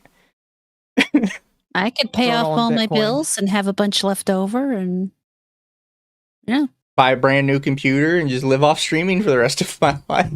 Exactly. Also, chat didn't see it, and I don't think they saw it. Fuck you, whoever on my friends list just started playing Subnautica 2 without me. Wow. I just saw it pop up. You're playing Subnautica 2. Whoever you are, he doesn't like you anymore. Yeah, we're not friends anymore. I'm gonna unfriend you. So, our chat, I would take it to a professional. I'm not putting my own money in stocks anymore. Yeah, Mizu doesn't trust himself. Ooh. So I was trying to do stocks. And I don't mind telling this story because I think people think it's a funny story. So I was like, I would just put some money in stocks. So I spread it out to a couple of different companies I liked, and none of them were really making money, right? They were just kind of slowly losing money for some reason. So I was like, okay, well, let's put my money in something safe that's gonna like obviously gain over time. So I put my stocks in Apple. Well, this was right before Apple did some like new announcement that caused all of their stocks to crash. So I immediately lost like all my money in Apple. Fucking Apple of everything. I'm like, okay, well, let's put my money in Meta. Like literally a month later, Meta announced that they were shutting down their VR thing they were doing, which for whatever reason caused their stocks to plummet. Like, okay, well, there goes that money. And I was like, you know what always profits? Lockheed Martin. Lockheed Martin always makes money. And they just announced that we're going to World War III with Russia. Let's put money in Lockheed Martin. Well, then Trump gets elected. And they announced for some reason Trump getting elected means that World War III is off. So Lockheed Martin stock tanks as well. Next time you're looking to invest, tell me what you're investing in first. So if I have money in it, I can pull it out. Exactly. I mean, here's the thing. If Mizu just held all the way until now, because now we are in World War III, I guess, then he would have made his money. Well, and Apple would have rebounded eventually. They always do. It did. Yeah. And the same with I don't remember what the second one was now. But, I did invest in trends. I invested against trends. I was like, these are safe companies that always make money. That's the problem with the stock market. There is no such thing as safe. There is always a chance you can lose everything. Anytime you put something in the stock market, you have to assume that's money you're never going to see again. Also, the only money I still have stocks in is AMC theaters. I have held the line. I've never sold it. Well done. It's the only thing I still have stocks in. That's so funny. And I still get messages from them about going to shareholder meetings. Because apparently they do that now. I also get a permanent discount on AMC theater movies. Cool. You do? Yeah, I don't know how to use it though. I have to look into the email they send me about it. Not a huge discount. It's like 10% or something. I mean, I get a permanent discount for having like $5 left of the money I invested in their company. Yeah. Hey Mizu, I might have found a VTuber that might enjoy your love of Digimon. Oh. They are in Magic the Gathering Angel VTuber, but they also like Digimon. Fair play. Could have used that discount for the Amazing Digital Circus movie. I don't know if I could have for the theater we have around here. Although I did buy a ticket for the Amazing Digital Circus movie. I am ready for it. Oh, nice. And if they have a I custom also- popcorn bucket and drink, I'm buying that too. Yeah, I showed the Amazing Digital Circus to my roommate, and I was like, "Do you want to go see it in theaters?" And he's like, "Sure." So I'm gonna be doing that as well. I'm just gonna sit alone. You're gonna sit alone. Well, there's something relaxing about going to the movie theater alone. I'm worried about being in a theater with the kind of person that watches the Amazing Digital Circus other than me. Oh, I was gonna say, what do you mean? I mean, are you afraid to be in the room with them, or are they afraid to be in the room with you? To be mean, fair, he's they're the probably predator of afraid the to be in the waters. room with me, but I'm also afraid to be in the room with them. Considering the kind of people, I understand where Mizu is coming from. I'm gonna be honest with you. I've only ever watched one episode of that, and it's because my friend's little girl convinced me that it was something she should be able to watch. And I looked at Oh. it and I didn't see anything particularly frightening or anything. And so we watched it, and I'll be honest, I don't understand what scared her. I Something also scared her? apparently something scared her, because she was telling me the entire time, "Oh, I can handle it, and I'm looking at it and it's like, yeah, this looks like something you can totally handle. And then the next day she has her mom call me to tell me that she was wrong, she was scared. And I'm like, okay, I still don't understand why. I can only be guess honest. that the abstraction scared her. It might have, but yeah, I don't To know. be honest, that show is not made for kids, in my personal opinion. It was only the first episode, Yeah. so Well, There is I- literally a reference, one of the characters saying, "I want to have sex," and I'm like, yeah, I don't think kids should watch this show. I don't remember that. But again, so that that's was like- a while ago. In like so- episode 6 or something, Okay, one of the good. characters, Zubul, is like, well, the AI goes, I don't know what you guys like. And then Zubul just jumps up and says, you know what I want to do? I want to have sex. Except it he's bleeps like, out the Fuck sex. no. And then one of the characters in the background just says, oh my god, are we finally having this conversation? Oh, well, thankfully that part did not come on while she was around. So I will That's say it definitely- does get definitely. more adult as time goes on, because it is specifically based off I have no mouth and I must scream. oh yeah, I guess. Yeah, And she you know might have that had a series, problem. right? Yeah. Yeah. She might have had some problems with the existentialism then. I don't know. Yeah, Oh, there's a lot of existentialism in it. it gets like slowly worse and worse as time goes on. I will admit though, if you just watch the first episode, you're like, yeah, kids will probably handle this. It's a silly adventure show. I mean, that's where I was. I'm like, okay, well, I was actually kind of bored. I could only half pay attention because it wasn't holding my attention. And so when I got the call the next day, I'm like, okay, I'll have to watch that. I'll have to remember that for the future. Yeah, I'd Exactly. recommend to go through it once, because it definitely gets better for people that are into like the I have no mouth, must scream aspect of it. Mhm. I might have to give it a shot, but See, the crazy thing is we're waiting for the last episode, and everybody's trying to figure out if it's going to follow the ending of I Have No Mouth. Because obviously a lot of the characters are modeled after the characters from I Have No Mouth. And so everybody's trying to figure out if it's going to follow 1-to-1 or whatever. Yeah. If it does, there's going to be some very interesting death sequences. Yeah. To be fair, I've only ever seen I've listened to the book in audiobook form, but I know more about I Have No Mouth through the video game, which I know does not actually follow the short story. No, the video game has its own ending because it was supposed to be more chill than the book. Where there's because Oh no, in the video game in is worse technically. Well, in the video game, I believe that there's an escape. In the book, everybody's just dead. No, not really. In the video game, he still turns into a slug thing. Well, no, what I'm saying though is in the book, everybody's just dead. Well, they are in the And game too. Oh, never mind then. I guess I must be The remembering only it real wrong. difference from the game is that they get better. Like the characters themselves actually kind of get over their bullshit they had to deal with in life before they die. Right.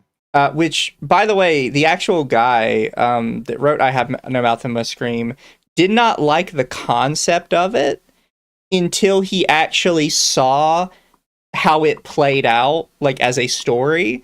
And apparently after seeing that, he was still a little on the fence with it, but they did kind of win him over to the concept of the story changes. Interesting. I do want to listen to it, like, because like I've read bits and pieces of it, and I know how it goes.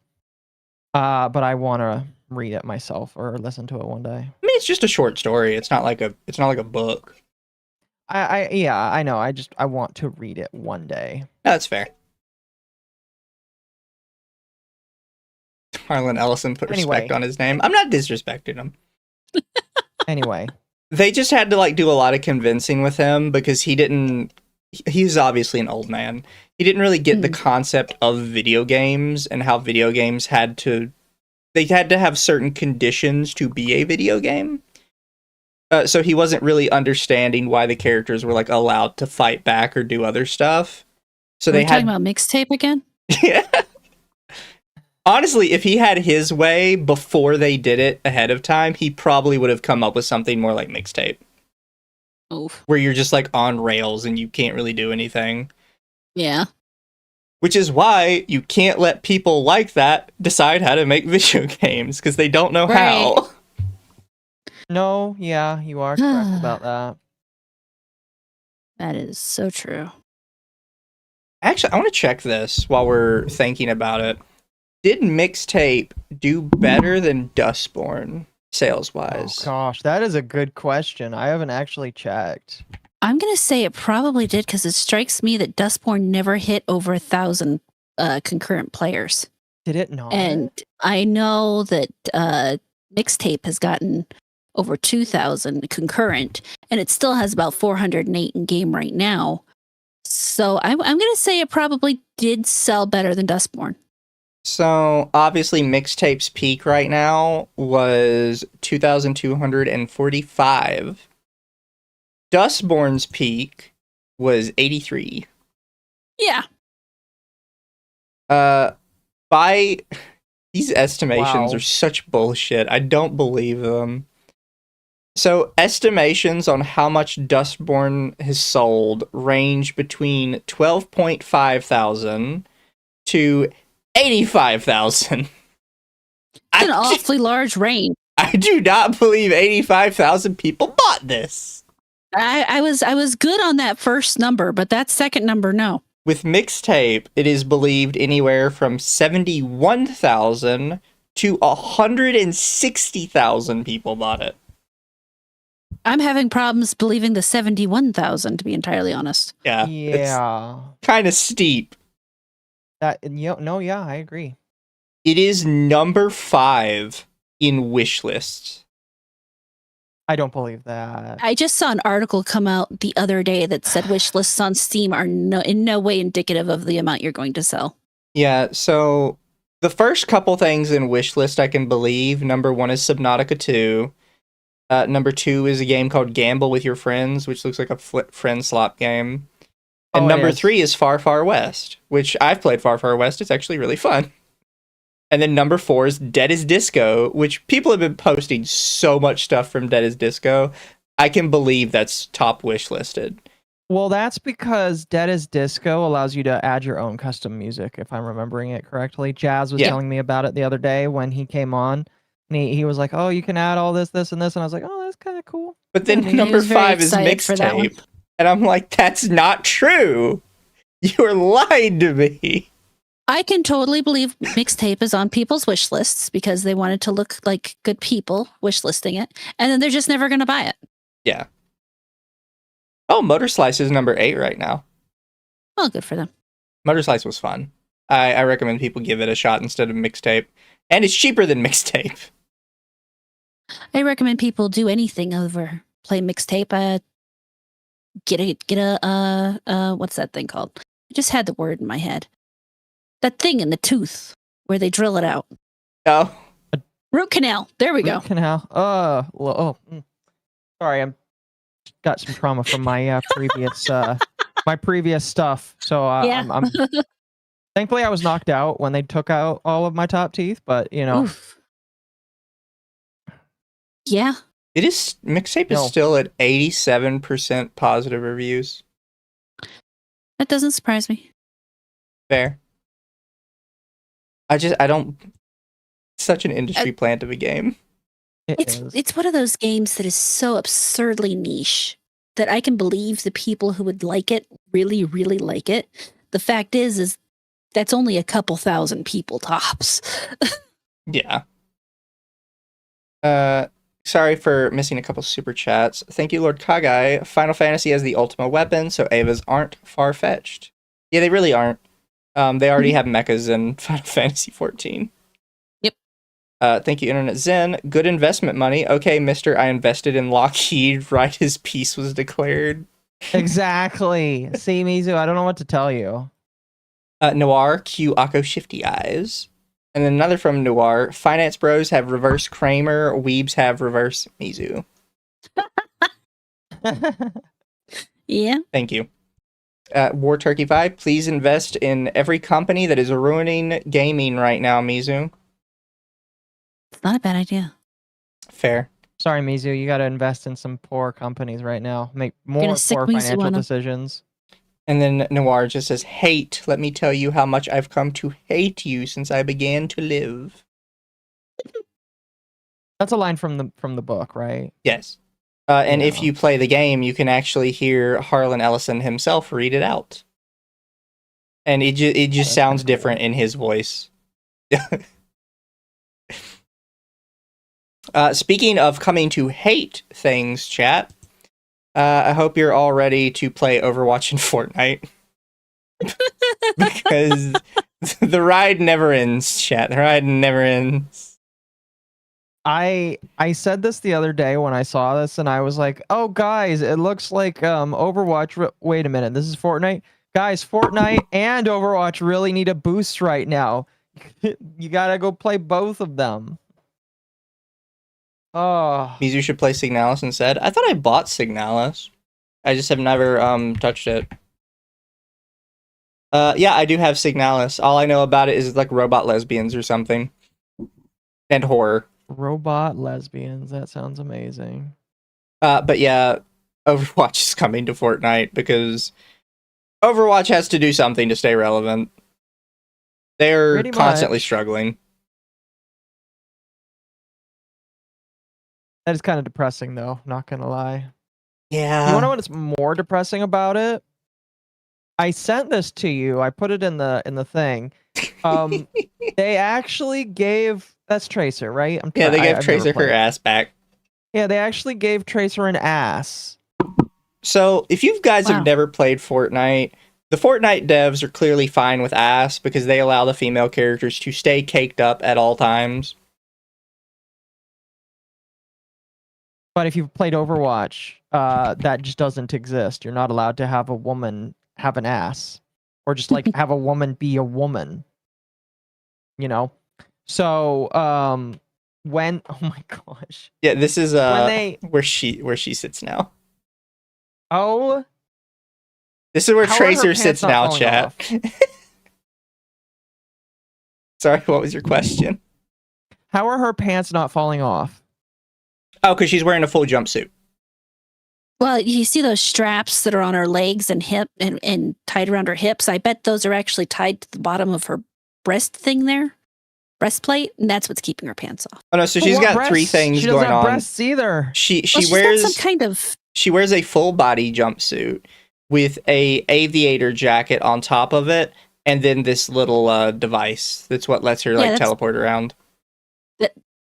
She almost looks like she probably has concave. They gave her like a little pouchy stomach, and then took away her ass and breasts. Yeah, they have every update. They've just like removed more of Tracer's ass to the point like she just does not have one anymore. So if you want Tracer ass, you have to go to Fortnite now. She looks like the Hunchback of Notre Dame. I'm not gonna lie. If you could stand up straight. Oh yeah, no, they put her in like a really weird position. So weird. Which is why it's really hilarious that the moment she jumps over to Fortnite, they legitimately give her an ass. It's pretty funny. That's funny. But chat, we also need to talk about this now. And I'll let Occo touch on this one. I'm gonna be completely honest with you. This drama is wonky, to say the least. So there is a female VTuber named Sumi. I think that's how you pronounce her name. And Sumi, what? It's just funny when you say it out loud. Am I saying it wrong? No, Please 'cause- educate me. Because sue me. Yeah. Fair enough. Anyway, the but the drama basically is people started saying that she was a copycat, and you know, copycat argument is like never ending when it comes to making yourself blue and a sea creature and having slightly similar features to somebody like Shylily.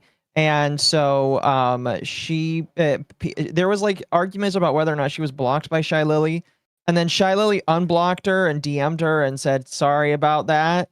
And then like it became a big thing of figuring out whether or not this Sumi person was like trying to gain clout off of being blocked and all that kind of shit. And then like Shylily reblocked her and made this post. That's a really poor talk about it. 'Cause I'm gonna be honest with you, it seemed like very gay drama in my personal opinion. Mhm.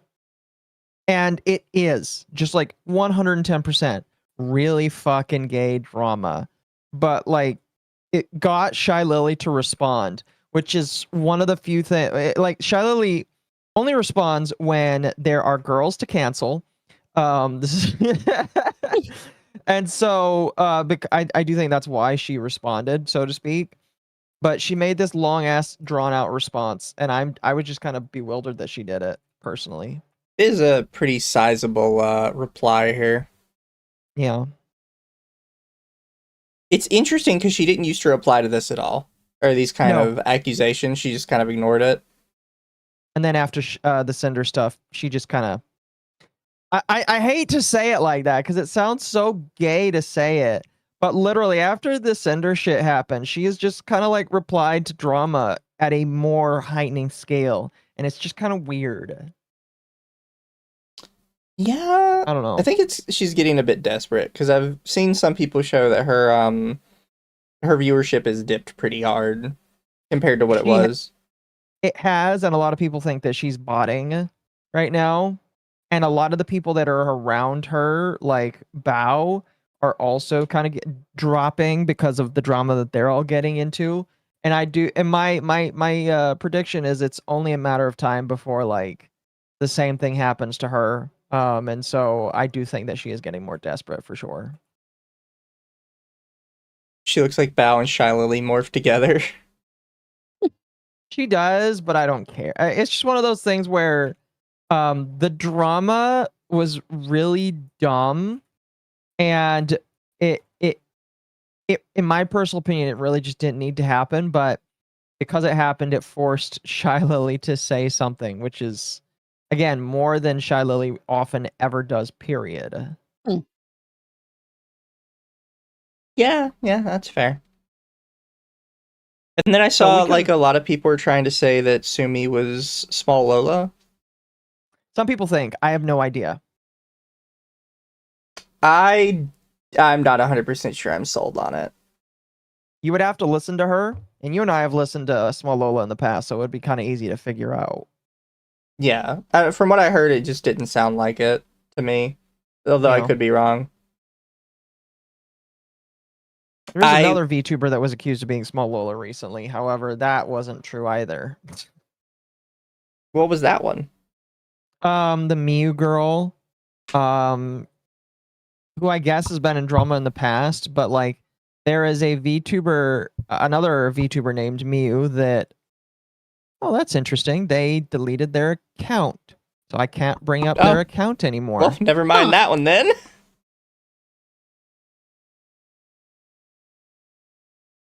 Yeah, no, if they deleted their account, I don't want to talk about it. Interesting. Yep, makes sense. As Zahara mentioned, she's changed her name 17 times. The thing is, I don't think that's that weird, depending on what kind of person you are. Like, I've changed my name like 7 times. Handle change, not name change. Whichever, potato, potato. The Miyu girl specifically, I guess that she has been in drama in the past. It's one of those things where I really don't give a shit and I don't really care, unless she's trying to actively scam people. And so, you know, Yeah, isn't this what they were whatever. looking at, the username changes?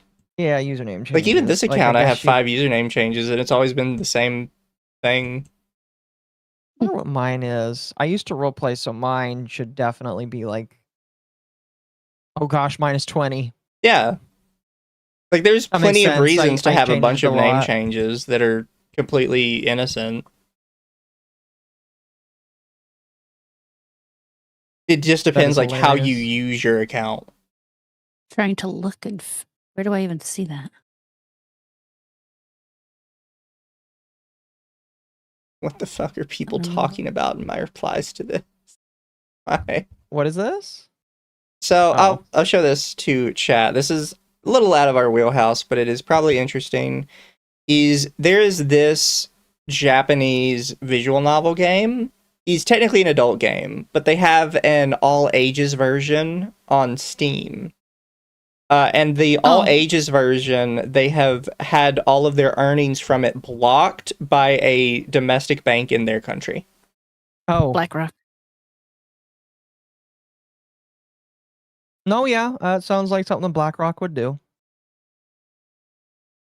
So it's not that they can't make income. As far as I'm aware, it's still up on Steam. They just literally are not allowed to have the money they made from it because of a bank. Yep, the bank just said, well, we don't think that this is okay stuff for us to make money to because it kind of looks Japanese. So we're not going to send you your money. But we're going to keep your money. They're not even sending it back to the other people. They're just keeping the money. Which led me to retweet this today, and I said, I genuinely don't know how to solve this without government intervention at this point. I don't know what the solution is other than that. There's two ways to solve it, Mizu. There's government intervention and the more extreme option that we don't talk about. I mean, part of the problem is well, kind of the lack of government intervention and government intervention both at the same time. Mm-hmm. For example, I don't know how many people here are aware, but Discover has been acquired by Capital One, which means that is yet another credit company that no longer exists. So you're down that many more, narrowing the circle of the actual companies you can deal with. I mean, they're all the same company at this point, just with different names. The same things happened throughout much of business. And despite the fact people keep telling me that the purpose for having government is to prevent monopolies, there still seems to be an awful lot of monopolies. Yeah. No, yeah, there definitely is. It's kind of crazy. And they keep letting them happen, except for, obviously, when they decide to step in and stop a merger that would have actually saved a company, being JetBlue. Yeah. Oh my God, it's so goddamn retarded. But yeah, it's the fact that they let that merger between Discover and Capital One go through is absolutely ridiculous. And yeah, it's just making it harder and harder. We have no real choices in these things. And then to top it off, if you look even underneath that, the number of actual processors, the number of systems that move the money from one bank to another are very limited as well. There are only like 2 or 3 different choices. So they more or less have price fixed to top it off. There's a reason that when you try to order from certain places, they have to charge you a 3% fee because that's what they're getting charged to just have someone move your money from one place to another. It's one of those really frustrating, really irritating things. Yeah. No, I agree. Somebody in chat also said needs a constitutional amendment. I can also agree with that, but somebody substantially smarter than me would need to word that. Because there are a lot of ways you could try and word you have to process the payment that would cause more problems than it would fix. Yeah. I would almost think it should actually fall under common carrier. Meaning, so there's a reason why anybody can buy a phone. They can't say no. You can't have a phone line, and that's because of these common carrier laws. It's actually what killed what was the original monopoly that they were supposed to be fighting against, which was Ma Bell, the phone company down south. And at that point, it kind of did spawn a bunch of other companies where you ended up with AT&T and a whole bunch of others. But then once again, people didn't really do anything further about it, and they started to collapse together again. Chat, the problem with using Bitcoin for stuff like this is at some point the business needs to transfer that Bitcoin to actual money to pay rent and bills and stuff. Yep. Because if the bank isn't taking Bitcoin, then it's highly likely the guys that keep their lights on do not take Bitcoin. It's a mess, and because of government getting in the way in many ways, the natural market forces can't fix it. But also at the same time, because the government doesn't get involved, nothing else will fix it. It makes me want to strangle people. I'm not gonna lie. Yes. In Minecraft? Yes, in Minecraft. That's fair. Thank you, Internet Zen. Game of the Year is equivalent of gaming Oscars at this point. Mixtape is Game of the Year bait. Fair. If it wins Game of the Year, people people riot. I know people already don't trust the Game Awards, but if it wins anything at the Game Awards, I think that will be the moment where everybody's like, yeah, we already didn't trust you, but now we're just never going to watch you ever again. Yeah. It can win that one crappy ass category. I forget the name of it. It's like inclusion or yeah, they have like a DEI category. Something. Yeah, whatever. It can win. It can win that one. But I'm gonna tell you right now, if GTA 6 releases this year and this wins over that, you will see riots in the streets. You know what has an unironic chance to show up on the Game of the Year awards this year? So, How World's 1.0 release is supposed to happen this year. Oh shit, that'd be hilarious. It's technically its full release. It will be leaving early access this year with its 1.0. Yeah. Would riot, and I kind of want it to happen. It would be hilarious. And then thank you, M-Stealth, for the super. It says, wait, Overwatch isn't just R34, it's a game too?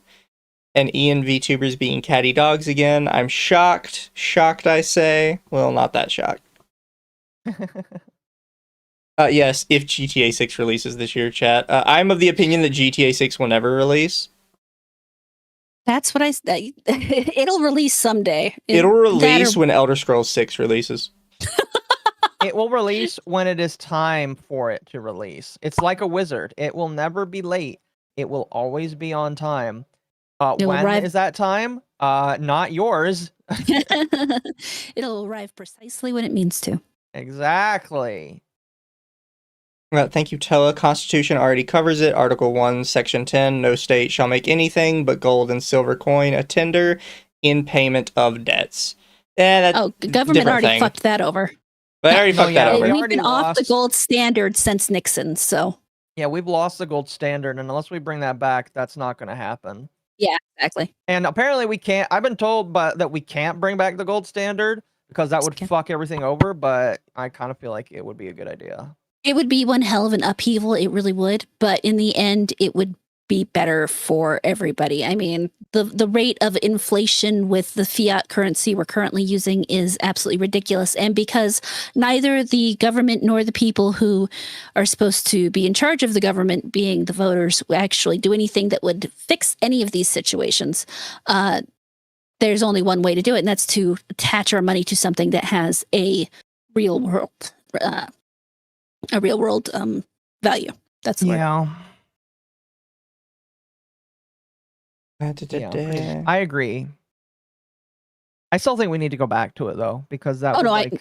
I was agreeing. To be clear, I was absolutely agreeing with you. We do. No, I think I agree that you were. I'm just like, it has to happen. We need to bring back Pieces of 8.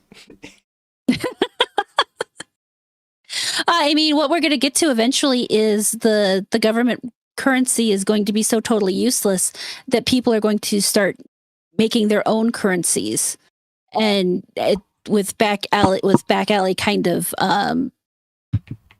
With blackjack and hookers.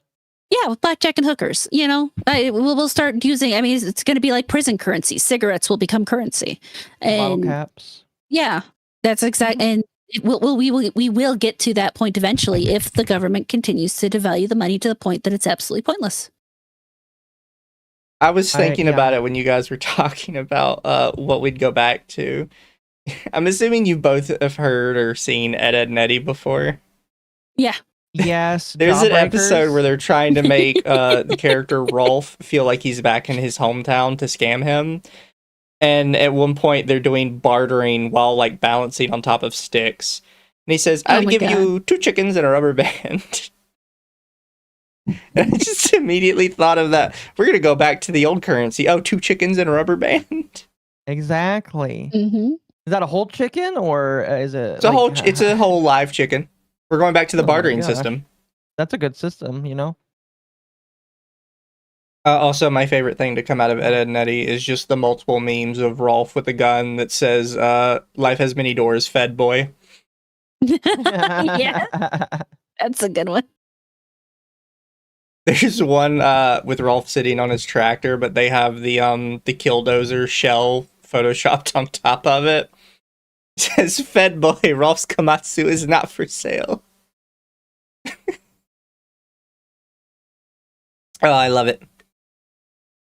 Bartering was consistent. Yeah, sure. I mean, bartering can be very inconsistent. Yeah. I will barter in Pokemon cards. Those have a lot of value, don't they? Also, yes, the Hat of Discipline, but there's one where it looks like a rifle and it says the Gat of Discipline. The purpose of the gold and not silver is something with real world value. It's something that can't be literally created out of thin air. I mean, that's fair. That's actually part of why it has real world value, though, is that it can't be created out of thin air. So I guess real world value wasn't quite the appropriate term to use. Technically, dollars can't be created out of thin air. It's just created out of less material than silver coins. Well, I mean, if you're talking about a printed dollar, yes. Unfortunately, there are a whole bunch of dollars that only exist in computers at this point in time. Yeah, no, I'm fine with that. I'm not. Here's the thing. A lot of people talk about this, and my opinion on it is we're not going to fix it, and one day everything's going to collapse, and I'm just hoping that when it collapses, I'm already dead. Or you've got enough ammo for when it happens. Or I have enough ammo for when it happens. To live where I pick in the event it's a nuclear holocaust or something like that, I'm gone. I don't have to worry about it. Good luck, fuckers. Listen, as long as I live in a southern state with some land and guns, I'll be just fine. They're going to target the cities first. I'll be fine. They'll leave the Waffle Houses alone. They know that those are dangerous. Hell, it'll be nuclear holocaust in America, and the Waffle House Index will still say it's open. Yeah. People still got to eat, even after a holocaust. Exactly. You gotta have a little bit more going on in the world than some commie gobbledygook to shut down the Waffle House. I mean, I do seem to recall that where I was living, they had an unexpected bit of snow, and it did shut down the Waffle House because they weren't expecting it. Cowards Waffle House. Snow is absolute just anathema to the South. Yeah. We don't do snow. We don't do snow in these parts. I remember living in North Dakota, and we had like 6 feet of snow, and I don't remember why my mother was talking to my grandmother who lives in North Carolina, and she was talking about how they had like an inch of snow, and the kids were having the school was canceled, and I'm like, the snow outside is literally taller than I am, and I still have to go. This is wrong. Exactly. Yeah, no, where I live, if we get an inch of snow, people act like literally the world is ending. Yeah. Stores are completely empty. People are hunkering down in their homes. It's 6 feet of snow before we're even worried. So. To be honest, though, Mizu, while it does seem kind of funny that an inch of snow kills the entire city, like you have to think that part of the reason it does kill the entire city is how much they like the resources that go to combating the snow, which is none because they never get any snow. So it's just like snowplow. What's a snowplow? We don't got those. Yeah, so I've had to explain to people before when they talk about, oh, like an inch of snow, what's wrong with you guys?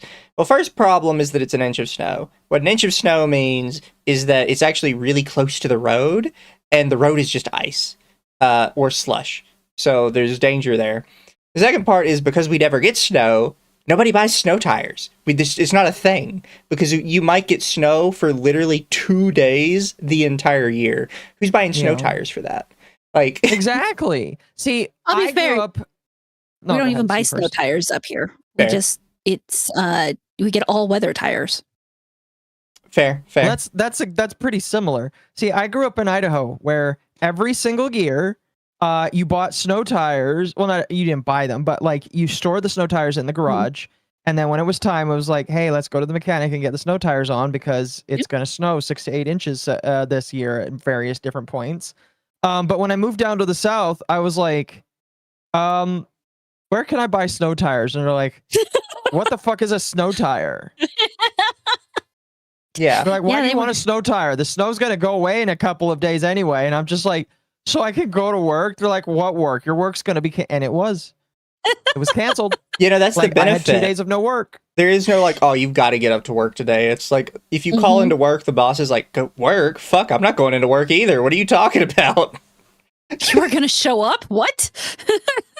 Yeah, I want to get paid. And then they're like, we're giving you a half day to just stay home. Don't come in. Yeah. Okay. Okay. Yeah. Thank you, Carlos Batista, for the super. Rolf voiced the ocean dub Goku. I guess you mean like oceanic.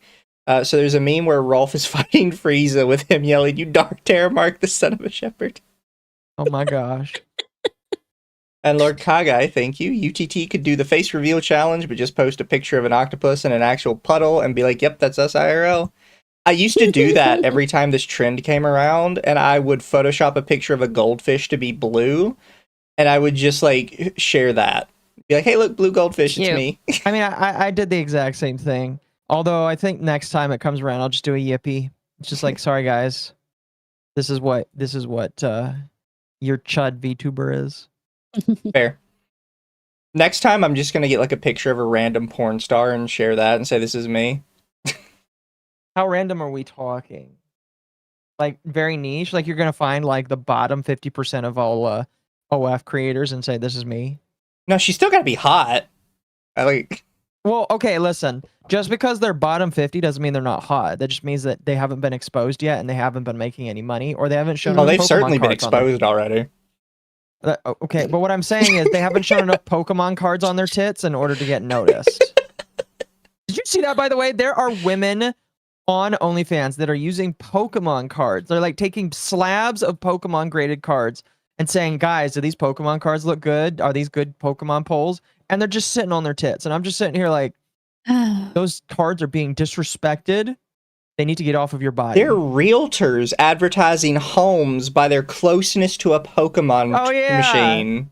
Yeah, one of our fans. Yeah, one of our fans sent this to us. Like, a realtor is using the closeness of a Pokemon machine to their house, saying, "Hey, this is how far away the Pokemon machine is from this house that you're gonna get."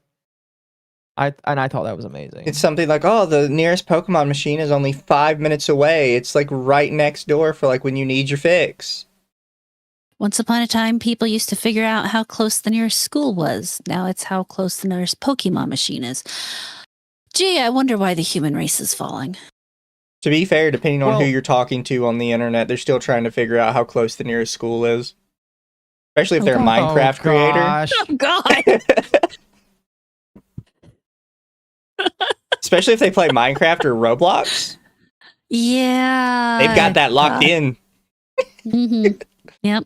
I hate it, but he's not wrong. He's not wrong. It's disgusting. It makes me a little uncomfortable, but you're right. He is absolutely not wrong. Thank you. Morbid humor like that is hilarious. Yes. Kendra says, funny thing, Occo, JP Twitter is insulting OF creators who do that. Yu-Gi-Oh! Pokemon cards, they are brutal. Oh, you know what? It brings up a good point. I think you saw earlier. Japanese shops now, because like the scalping problem, they're cutting corners. It's in America. Literally. Well, I was gonna get there, but like in America, the scalping has gotten it is horrible. You and I experience it. In Japan, it's getting bad too. And in Japan, it's getting to the point where in order to combat scalping, before they sell you the product, they cut open a corner of the pack of cards so that you can't resell it. It loses all of its resale value. So you have to open the cards or just deal with the fact that the cards no longer can be quote unquote sealed. Now, this will only hurt two people that like to invest in Pokemon or scalpers. And I yes, there is a mild difference, chat. Just letting you know. Very mild, but yes. I'm gonna reply to the account that said this. But yeah, so it is something that is happening. Maybe it was somebody sent it to me in Discord, and that's where it was. Because I know I saw the tweet. I believe it was Artemis that sent it to us. Oh yeah, he would have tagged. But I replied to it. I did. Oh yeah, here it is. So chat, here it is. It says the Pokemon Scalper War in Japan has reached a breaking point. Stores are now cutting the corners of booster packs at checkout to kill resale value. And they're literally cutting the corners off the Pokemon card packs. So they're technically open already. Yeah. And again, I am fine with this. Because like me, am I gonna invest in Pokemon? I mean, like I might hold on to a booster box if I want to maybe sell it later because it's about to go out of print and I haven't opened it yet. Me and Mizu actually talked about that because Mizu spent his money on one and he was like, oh, maybe I should hold on to it. But like I am okay with a store like ripping the seal off and saying this is your box now, you can't save it. I'm okay with that. It would dramatically kill the scalper market. Like it would 110% just kill that market. Which is why I know it's not going to happen. But I would be all for it. I'm going to be honest with you. What I said is I'm not 100% sure how much it's going to help. Because if it becomes standard to cut the corners, the new standard for like a mint condition pack is going to be a cut corner pack. You think so? Yeah. I think they should just cut the entire top off and call it good. Yeah, I mean, like people already open packs inside the store anyway, so hey. Yeah. I've talked about this with Occo before, but I go on a lunch break at a store that has a Pokemon machine.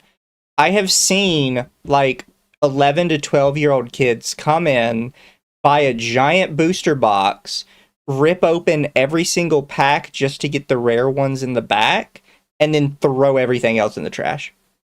Holy shit. Like 12, 11-year-old kids that should be playing with Pokemon cards. Instead, I can hear them talking about actively scalping them. Wow. Yeah. And Mizu then rescues the cards that gets thrown away because it's just like, well, fuck free you, cards. some of these are really nice. Exactly. It's really funny that you like got that system with the person that like runs the thing in your store. It's really funny.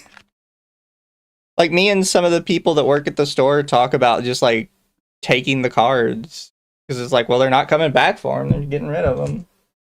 Yeah, they threw them out, so technically they're for everybody at that point. Yeah. It's fair game. It's just depressing, right? Because, like, if I was a kid, it was hard for me to get my parents to buy me cards because we were poor people. Yeah. So my parents would occasionally buy me cards, but it wasn't like a common thing because they were expensive. And now you've got these kids that seemingly have like infinite fucking pockets because they camp out in front of this machine all day, every day, and they're just doing it to scalp them. They're not even like enjoying them. They don't care about them. And that's really, it's where it really sucks because it's just like, I got back into Pokemon a while ago, and then like I rekindled it with you, and I have a lot of joy in finding rare pieces of art that come out of these. And it really just does suck that the only reason why people do like the meta right now is get a rare card, get it graded, sell it for thousands of dollars, and it's just like, I mean, yeah, if I got a really rare card, like if I got the Umbreon, I might sell it because man, that's $1,200 raw. You bet your ass I'm gonna get it graded and see if I could sell it for more. Sure, but like I'm really saddened by the fact that I can't find product really easily because the only mindset people have is, oh, we got to open them, we got to find the good stuff, and then we got to sell it for scalp prices because there's some sucker out there that's going to buy it. And it's just like really depressing. I'm going to be honest with you. Yeah. Grade that pop. Oh, chat, you know what? You it's funny that you bring up the Pop-Tarts. That scalp died really quickly. I don't know if you saw that, Rada. I did. Yeah, that was so... Okay. Okay, good. That was crazy shit. It was crazy, but I have good news, chat. I went to my local Target today because I was out, and I was like, you know, I'm going to see what's at Target just because. Didn't now people still buying all the cards, even the new set that everybody says they hate. But like, I like went to the 30th anniversary aisle. Funny enough, the 30th anniversary aisle didn't have Pokemon stuff on it. They had like Space Jam t-shirts for whatever fucking reason. But then in the same aisle, they had Pop-Tarts. They had the Pop-Tarts, and they had a lot of them. But there was a sign underneath the Pop-Tarts saying limit 4 per person. And I was like, I can't believe we've gotten to the point where $5 fucking Pop-Tarts is limited to 4 per family. And what flavor are they even? Cupcake. Ew, okay. They're not even one of the good flavors, in my personal opinion. Yeah. It's also worth pointing out that the only thing that makes it special is that Pikachu's on the front of it. There's no special sprinkles with the Pokemon on it like last time. There's not a rare card that you can get from it like last time. Frosted vanilla cupcake. It is literally just frosted vanilla cupcake Pop-Tarts with Pikachu on the front and a couple other Pokemon on the box, but people were scalping them for as much as $20 a box when they're only worth $5. Holy shit. Why? They're food. What are you going to do? Hold on to them forever? They were actually putting them in graded plastic cases to like never be opened. Holy shit. I heard that was AI generated, but I would believe I hope so. No, so like, okay. The actual box of them is worth like $3 or $4 just by itself. Yeah. But then once they're expired, they're worth nothing. People are selling them for $16, $10, $25, $20. See, here's the thing, Rada. You say once they're expired, they're worth nothing. An ultimate collector, and when I say ultimate collector, I'm not saying like, oh, there's a lot of collectors that would do this. I'm talking about the one rare guy that's just like really interested in collecting everything with a specific niche. So there is one guy out there that's like, yeah, I'll have an expired box of Pop-Tarts, not so I can eat them, but so because I can preserve the memory of them. And I want to make it very clear. Those people exist, but that's like a 1 in a million kind of individual. Like there is one guy out there, the guy that eats MREs from military history. There are very few people that actively will do what he does and collect things like he does. And so it's like that's the kind of guy that will collect this kind of stuff if he was like a Pokemon guy. But it's just like these people act like there are so many Pokemon fans out there that's just like, well, I can just wait for Pop-Tarts to make new ones instead of like waiting, like paying scalping prices for them when there's nothing to them. Well, that's why I hate scalpers. Yeah, scalpers are retarded. Everybody hates them. Yeah, I mean, it's gotten to the point where at some card shows, the people that run these shows say you are not allowed to sell sealed product at a card show, which I think is a good idea. Card shows are for people to buy and sell singles and enjoy the hobby together. Some sealed product, I guess, but like it's gotten to the point where sealed product has become a menace to card shows, and they're just like, yeah, no, nobody's allowed to sell sealed product. That makes sense. Thank you, Noir. Thanks to the Coof, we've already seen the future currency. TP 1 ply is low denominations, 2 ply is mid, 3 ply is banker's notes. Fair enough. Thank you, Internet Zen. Me, a Washingtonian, listening to Southerners whine about snow. Ah, pathetic, you can drive on that snow ice without snow tires. Easy, I just have to worry about all the Californians who can't. Oh my god, yeah. Having a bunch of those move up here just fucking sucks. Go back. Good luck. Go ruin your own goddamn state. They already did. Or- That's why they're moving to yours. Yeah, well, they need to stay. We need a really good winter up here to drive them away. Thank you, Lord Kagai. My local card shop won't let you leave with unopened packs or boxes. Either open them in the store or they do the same thing of cutting a corner or opening a box. So the problem with my local card shop is they don't have to do that because all the product they're selling is already scalps. So you're not going to sell it for more than you bought it for from them unless you wait like 3 years. No, yeah. Unfortunately, some card shops don't get product unless they buy it from resellers. Like I've heard, I read this on the internet, listened to some videos about it. Some people just don't get enough product these days. Because Walmart doesn't even sell product unless it's scalped now. Walmart is now selling scalped product. Well, it's selling it through third-party individuals. Yeah. So these days, like Walmart is just like Amazon. Same with Target and Best Buy. I don't know why all these people are like, oh yeah, we need to let other people sell on our platform to just drive up traffic, I guess. But yeah, you can like sell your scalped Pokemon cards on Walmart, Target, and BestBuy.com, which is insane. And I hate it. I hate it too. Because you used to be able to use websites to find out if something was in a store before you go buy it. Now you can't do that. And they combine the listings too. So if you haven't done your research and already know what the prices are, you're fucked. Because you're gonna look something up and you're gonna be like, $120 for this? Really? And it doesn't tell you that that's like a maxed out price from another seller unless you start digging for it. Yeah. Damn. Absolutely insane in my personal opinion. Absolutely fucking insane. But yeah, it's gotten to the point where some card shop owners will have to buy scalped product because they don't get enough product to sell. Because there's not a lot to go around, I guess. Like right now, there is a production facility that is in progress that will come out in 2 or 3 years. When that comes out, people are hoping that they can drown the market and then scalpers can go eat shit, basically.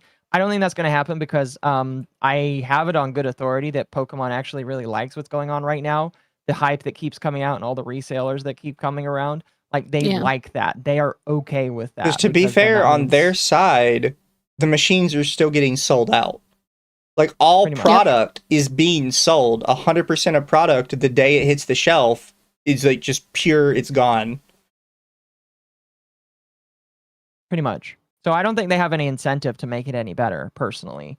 No. I'd like to be proven wrong on. That's one of the few things where it's just like, I hope I'm wrong. Yeah. Well, because I think they still might keep it like sort of limited release, I guess. I don't know what you would call it. Drip feed. Yeah, that still might drip feed it a little bit. However, I think there'll still be more stuff hitting the market, and some of the prices will probably go down. Well, here's what I suggest they do. Now, Magic isn't as popular as Pokemon, but what Magic does something really cool. Magic's format is they do put a lot of stuff into the market, like a decent amount. To be honest, there is also less demand for Magic because it's less about the art and more about the game. But if Pokemon wanted to solve this, they would just flood the market with the regular product. And if they had specialty sets, they would mark up the price of the specialty sets on their own. So like for Magic, normal boosters are the exact same price as what Pokemon are. They go for MSRP. Magic occasionally has specialty sets. Like right now, I think they're doing Modern Horizons 3, which is crazy because when I stopped playing, they were on regular Modern Horizons. Modern Horizons sets are double the price. So instead of it being $5 or $4, it's $10. And the boxes are twice the amount of price. So if they just wanted to beat out the middleman, say, hey, here's a specialty set. Like if they just wanted to say, Ascended Heroes, which is the big set that everybody really is enjoying and losing their minds over, out the gate, our MSRP is $10 a pack. That would kill a lot of scalping, in my personal opinion. Probably. It probably would. I don't know. It might, and I do think it would probably help. I think that in the end, the hard part to judge on that is the consumer end demand, because the question isn't how much are the scalpers willing to spend to do this. It's how much are people willing to pay the scalpers. Yeah. So if people are willing to meet the prices, then the scalpers aren't going to stop. No. I mean, like, there's a lot of people that are upset that scalpers are like basically being given the money. It's just like, well, unfortunately, I personally would never pay scalped prices myself, but like I understand why some people would, where it's just like, unfortunately, where else are you gonna go? There is, unless you are like lucky enough to become the scalper yourself, which is kind of like the mindset that me and Mizu have realized we kind of have to take, is we kind of have to figure out how scalpers do it just to get our own shit to open. You know, you have to like you have to do that, or you have to pay the scalper prices. I'm not willing to do that, so you know. Yeah, I mean, it might sound cruel, but I'm of the opinion that if you give money to scalpers, you get what you deserve. No, I agree. And a lot of times that unfortunately means you deserve to be cheated out of your money, because that's one of the other things it leads to is the more profitable that is, the more money they stand to make if they cheat, as opposed to, send empty boxes or whatever, as opposed to actually sending the thing. Yeah. And yeah, I mean, there's always, and as much as I know so many people love these hobbies, there's always the option to just not do it. I agree. It sucks that it's that way, but unfortunately, that's just the way life is sometimes. Well, my opinion is also, you got to find a healthy medium. Because like I enjoy opening stuff. However, I am trying to like go down on how much stuff I open. I think with this next set, I'm gonna go, because me and Mizu open roughly the same amount of packs. I think I'm gonna go down to like keep the amount I have longer. Because what I'm getting into now is less opening and more buying singles, because I want to collect with a purpose. Because if you just collect with no meaning, it just kind of, you end up wasting a lot of money, in my personal opinion, which is why I'm doing this. So I am building a set of an entire national dex, so all 1025 Pokemon, and then I'm building a binder of trainers and the Pokemon that those trainers are common to use in either in the show or in the games and stuff. And that's the way I want to do it. And then there's also some smaller stuff that I want to collect that I like the art for. Like one of the specialty sets has like a comic book-esque line of Pokemon that I want to collect because it looks cool. But outside of that, opening some stuff is fun, but I'm trying to weigh it down because it's just way too expensive. Like I looked at how much money that I potentially could spend on it. I'm just like, no way. And that's the funny thing is we've gotten into this weird mindset where collections have, people started to think of a collection as having everything of something. And at some point when you follow that line of thought, you end up collecting, like you said, without purpose. And then you have this collection of just stuff that has no real meaning to yourself or anybody else, but you're spending all this money on it because you have this drive to have it all. When you collect with purpose, then you can have something that's tailored and fits your tastes that you can genuinely love, as opposed to just constantly seeking that next thing. I mean, it's that consumerism versus, whatever else the mind thought is. I don't have the words for it right now. I guess it kind of depends. Because there are people that like to complete entire sets. And here's what I'll tell you. If you want to complete an entire set that's like super duper special, like right now there are 2 sets that are really super duper special and really expensive because they're super duper special. If you want to say collect all of that, sure. The more modern sets that are coming out right now that don't have a lot of specialty to them, they're really just sets that Pokemon is throwing out there to say have a product. I wouldn't want to collect the entire thing, just because it's not worth spending that much money to collect something that at the end of the day, Pokemon doesn't even feel like it's that special. But like, yeah, I do think you have to collect with a purpose. I'm not out there to collect every single set just to do it. I want to collect something that has meaning and value to me. So right. And yeah, that's actually the better and healthier way to do it. And you end up with something, in my opinion, that you love more in the end too. Yeah. Although if I do end up getting an expensive card from it, like I did that first time, unironically, the first or second time I opened up cards, I got a Latias EX, and then chat was like, that's a $200 card, and I'm like, what? I did not know that. No. So yeah, I like raw pulled a $200 card, and I was like, well, I guess that happened. Oh, and then there's that gambling thing too, where you get that little taste of it, and people keep going back trying to get that next hit again. That's also where it gets dangerous. Yeah, I've kind of noticed that in my own life, and I'm like, okay, no, can't do that. Got to stay out of that. That's a bad Yeah. idea. You gotta be reasonable about it. You know, you're not gonna get that every time. Mm-hmm. You're not even gonna get it most of the time. You'll be lucky if it ever happens again. I wish this happened with Funko Pops. Chat, this did happen with Funko Pops. The difference is that yes. Funko Pops is like dying because it literally makes no money. Sorry, Mizu, I've been going on for a while. No, it's good conversation. You guys do what you do. Collect what you love, unless it's Funko Pops, then someone else will screw your. I remember when I worked for Amazon, chat, a couple of years ago, and I went to this cute little school/church, and it was like a weekday, so I was delivering to one of the guys at the school part, and he's like, "Oh, is that my Funko Pops?" And I was like, "I don't know, is it?" He's like, "Oh, I'm really excited," and I like didn't have the heart to tell him. It's just like, my manski, every single year these things go down in value, and I think this was before, a little bit before, it was kind of like told that they were like gonna go bankrupt if nothing changed really soon, which I don't know where that kind of is right now. But I didn't have the heart to tell him. I was like, man, these things are losing their value every single year. I would not collect these. I didn't tell him, but I felt bad for him.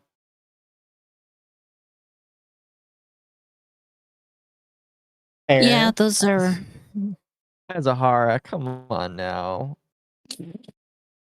That one VTuber with the poly relationship has a collection of Funko Pops. Oh. Or her husband does, and that's why this happened to her. See, I don't collect Funko Pops, chat. I collect cute anime girl statues, and then occasionally plushies. I think that plushies have more of an inherent value to me. That makes sense. I don't know that I really collect anything at this point in time. No. Video games, maybe? Video games is a good listen, video games is, I call it an investment. It's a good investment and a good collecting thing. Granted, God, I wish it was a real investment. I mean, it depends. Like, if you collect those really rare video games and keep them in good condition, yeah, it's an investment. But like, most people really don't care about that aspect. They just care about, hey, I want to have something cool to hang on to, you know? I have a lot of old ass video games, so yeah. But that's because I bought them when they were new. Yeah. I have a brother, and he collects retro. Like, he absolutely hates modern games. He's like he's not like me that I'm as a millennial. He's like way younger. And so he was not around during the NES, the GameCube. He was around in the very late stages of the Wii era, the Wii U, and the Switch era. But he hates new video games. He refuses to play anything new. And he has created this long, extensive list of NES and GameCube, N64 games, because that's what he likes. That's what he likes going back to. And he says that those are more fun and more enjoyable. And I'm like, I know what you mean. So he's collecting those things with a purpose. That's nice. Oh, goodness. Chat, collect with purpose. Absolutely. Speaking Find of something collect you with love. purpose, and you saying you collect anime girl statues. I may have just put a deposit down on a new statue. Oh my gosh, Mizu, what poor financial decision was it? Is it another Shipugaki? Here, I'll put it in the side chat for you. Oh, it's that bad? It's not that bad. I'm just saying I'd put it in the side chat for you. You know, I can understand why you wouldn't show this. I'm just saying, you know. Oh, does it come with a Doro? Yeah.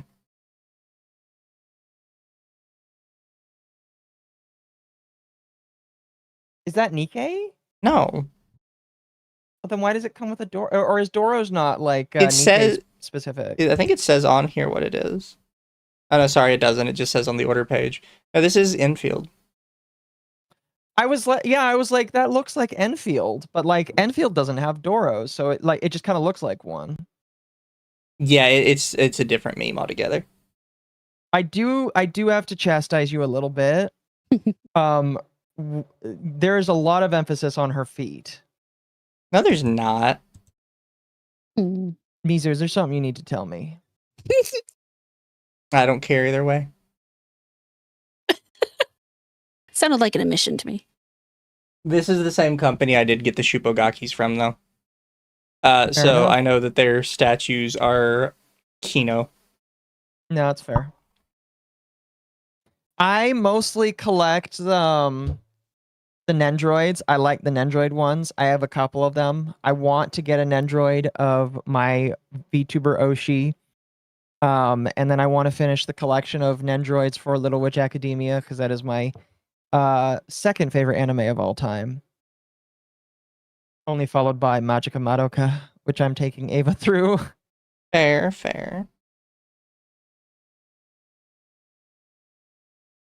Here, I got... Nandos are nice, yes. Thank you, Internet Zen Master. All the complaining about Pokemon scalping just makes me glad 40k crack takes up enough space that I've been forced to cut back on purchases. Scalpers get limited edition stuff, but that's it. And then Orb Ponder for 5 says, I hate Funko Pops. I was excited that a game store was opening near me, only to find out it's primarily a Funko Pop shop. Gross. They keep doing that. I'm sorry to hear that. Yeah, anytime I walk into a collector store or something and all it is Funko Pops, it's like, why the fuck am I even here? Yeah. I got the Nendo Ferruccia. So do I, chat. So do I, and so does Mizu, and so does Lumi. Although I don't know if Lumi still has hers, but we all bought in on the hype. Yeah, I still have mine. I still think I haven't unboxed it. I kept it in the thing. Mostly just because I don't want to unleash that onto myself. Fair. But chat, that's about all I had for tonight, unless you guys have anything else you wanted to touch on. I'm gonna be honest with you, no. Like the outside of VTuber specific drama, there really isn't really a lot to talk about, unless you want to talk about the quartering at all. But like, Yeah, it's your thing. That's fair. You can rant about him all you want on your channel. No, yeah, that's totally fair. I will say, chat, I won't be talking about the quartering tomorrow. Sparky has invited me to talk about Chrissy Mayer, which is basically the quartering too. Yes. To give you guys a bit of a spoiler, a lot of people are now rediscovering that Chrissy Mayer had pulled a quartering a couple of years ago by DMCAing a clip channel for making a clip of her content. And so we're going to talk about that tomorrow because a lot of people seem to forget that she is also a flagget, and so we're going to talk about that. Fair. Thank you, Lord Kagai. I need a Mizu acrylic so I can couch surround him with all my other VTuber acrylics. I do want to get an acrylic. I need to find a good artist to make me a cute little Mizu acrylic.